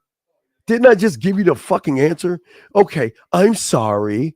Does the ideal help create the I am in certain cases, like when you're working out consistently and you have sculpted your body to show your discipline? Are you happy now with that stupid bitch ass shit? That's gotta be the bitchest, softest, weakest shit I heard. You don't have discipline. Fuck your body. You ain't shit on the inside. You are a nice Ferrari on the outside, but broken as fuck as the inside. Are you fucking kidding me? Are you fucking kidding me? Do you actually think you have discipline because you go to the fucking gym? Get it. That's it. That's the pin. Pin. Yeah, that's it. Hey, that means hey, your boy's keeping his belt tomorrow because she won. I bet you Roman's gonna keep the belt tomorrow. No, you know they gonna have two champions at back to back. Oh, I'm sorry, guys, I'm back. Let me get this question right here. Or is anywhere for a month and he's nobody but go. Well, but no, what I'm saying here is this. I'm not here to talk bad about him. That's not what I'm here to do. I'm here to say that he's out and he's going to do whatever he's doing and people will follow him. And what he does is none of my business. But if you ask me what he does, I will tell you from over here. But I'm not here to talk about him. I don't give a fuck about him. Fuck him. I give no fucks about him. Would you say anxiety is a signal to take action from people having the wrong perspective and running from it? Well, there is no such thing as anxiety. You create that shit. You just don't believe in yourself. So you just create anxiety. Okay. It's a created thing. It's a created thing. That's all it is. You create it. Okay. So what I'm saying to you guys out here, y'all are too busy. Y'all just don't believe in yourselves. All right. That's it. Yeah, absolutely. She's absolutely. There's no reason to talk trash. I'm not going to say anything bad, but like I say, I love. Again, let me just show y'all this real quick. Okay.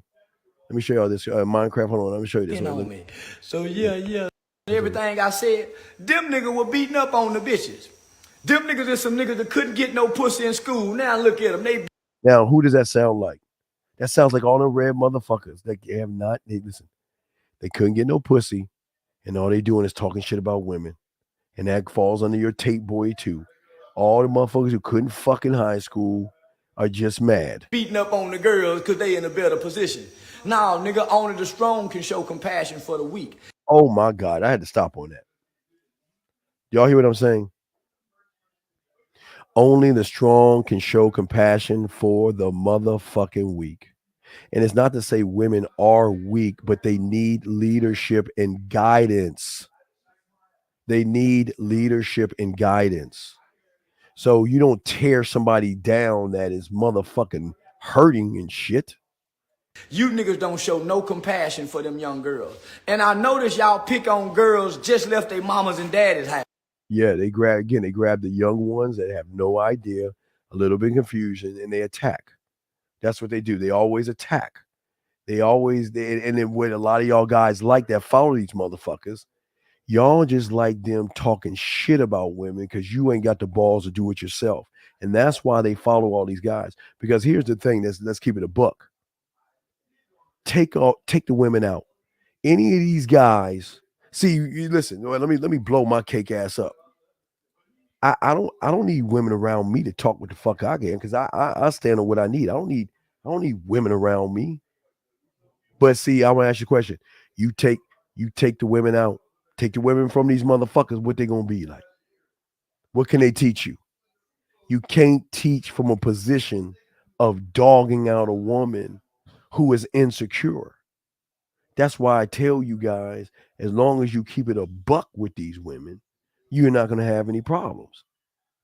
That's why y'all have so many issues. But let me play some more of this then right here. Hold on a second. Here we go. Man, that shit. You niggas don't go get no women. You niggas don't go get no married women that got a strong man and talk to them. You niggas go get the most vulnerable young ladies out of our population. I think both you fresh and fit niggas is the weakest black man talking. The Andrew Tate nigga, he a goddamn rapist. Now, baby, that Andrew Tate in jail for rape and all kind of shit. Now, baby, that Andrew, I done pimped on a bitch before and the hoe done gave me all the money and I ain't never had to slap a bitch. There you go. And I ain't have to pimp from my hips. My conversation been a motherfucker.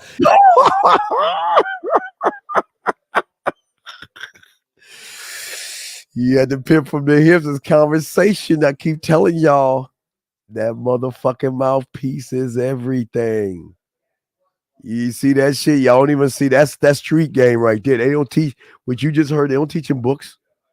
What the fuck you just heard right there? They don't teach you that shit in books. They didn't talk about that with Columbus. They don't teach you that with your numbers and all that other stuff. But when you recognize, see, and no, you got a point there. Why would I prey on somebody weak when I can just tell her I'm not the one for you and you can go? Do you see what I'm saying? All right. That's what I'm saying. Watch this thing. Hold on a second. Look, let me break some more down. Let me pop my dog in here singing. I love this part. This is dope. These sucker ass niggas, them fresh and fit, say nigga, I wouldn't dare sit on you niggas podcast for free. You gotta pay me, nigga. I don't like you niggas like that. You niggas is some watered down Kevin Samuels. When Kevin Samuel was alive, you niggas couldn't get no attention.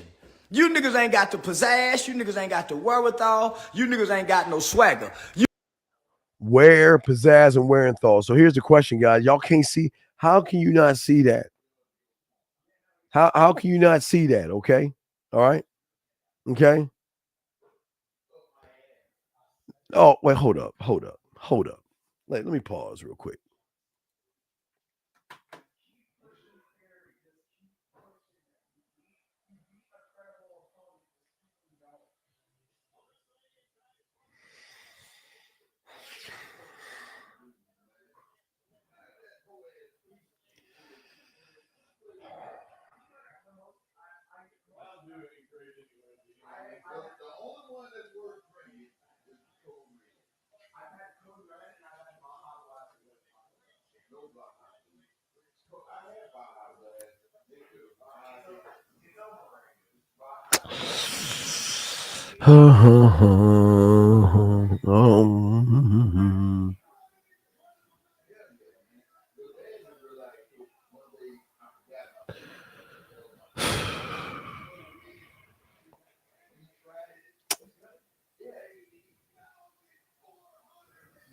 Two seconds, guys. I just sometimes you just don't have to say anything. Sometimes you have to say anything. I want you to read this.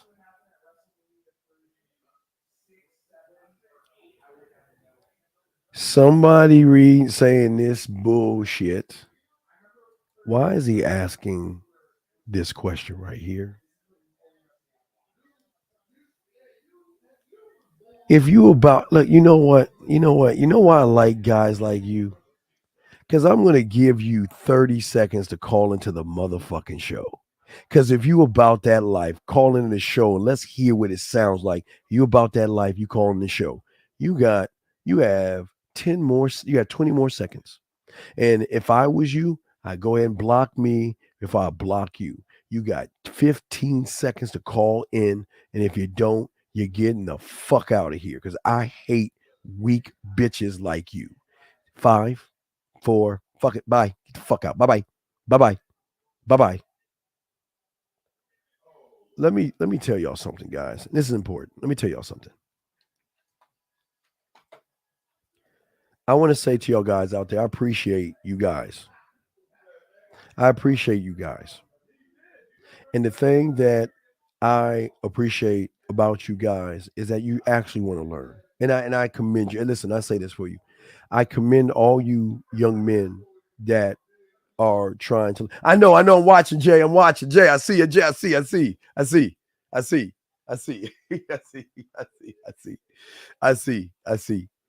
So what I say to y'all guys out here, yes, the book is out now. The book is out. But what I say to y'all guys is this. I don't like guys who try to make y'all feel tiny. I'm not here to make you feel tiny. I'm here to stop you from feeling tiny. And what I am saying to all of you, which is important for me, is that I am not here to knock you, but I'm not going to have anybody come on here and try to make themselves better than what they are. I will not allow that because I kind of like y'all motherfuckers, so I got y'all back. But I'm not going to let anybody come in here and talk that shit to y'all. I'm not. I will not allow that. God damn it, I'll do a few more minutes because I feel like y'all are starting to rev up some of these questions and stuff. All right. So I'm just saying for you guys out there, you're appreciated. And I don't want you to ever feel that you're small. It's just right now you think small. And I'm trying to wake you up from that nightmare. Just trying to wake you up. Guys, I'm still watching WrestleMania, so I'm trying to wrap this up. So guys, any more questions? Do we have any more questions, gentlemen? We're gonna have a show tomorrow, right? Yeah, any more questions? Y'all got any more questions? I just wanted to talk to y'all. Any more questions, guys? You have any more questions? I hope you guys realize that we want you guys to start leading yourself. Hey, he ain't gonna fight Miz, is he? Wait, he can? Wait, he fought McMahon, didn't he?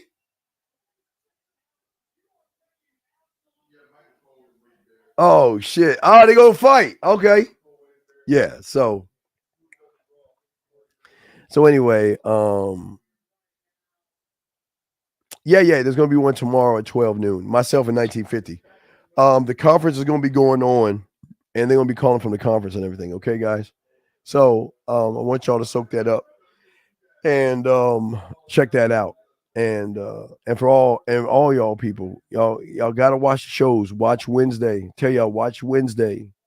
Watch Bridges of Madison County. 9.5 weeks. Watch all these shows. Okay. Watch. Okay. All right. So yeah, y'all are good to go. But yeah, any other questions, guys? Any other questions before we wrap this joint up? Any other questions, gentlemen? We'll answer any of your questions that you got. But we got you covered. Again, I apologize for the disrespect. The guys is just like, man, they ain't trying to, they're not trying to listen. They just trying to do things their own way. Okay. But anyway, guys, all right. So we're gonna go ahead and wrap this up, man. I'm the Dean. It's the Man Mindset, guys. Always remember, I got y'all back, man. All right. Man, they about to fight, man. They're about to fight.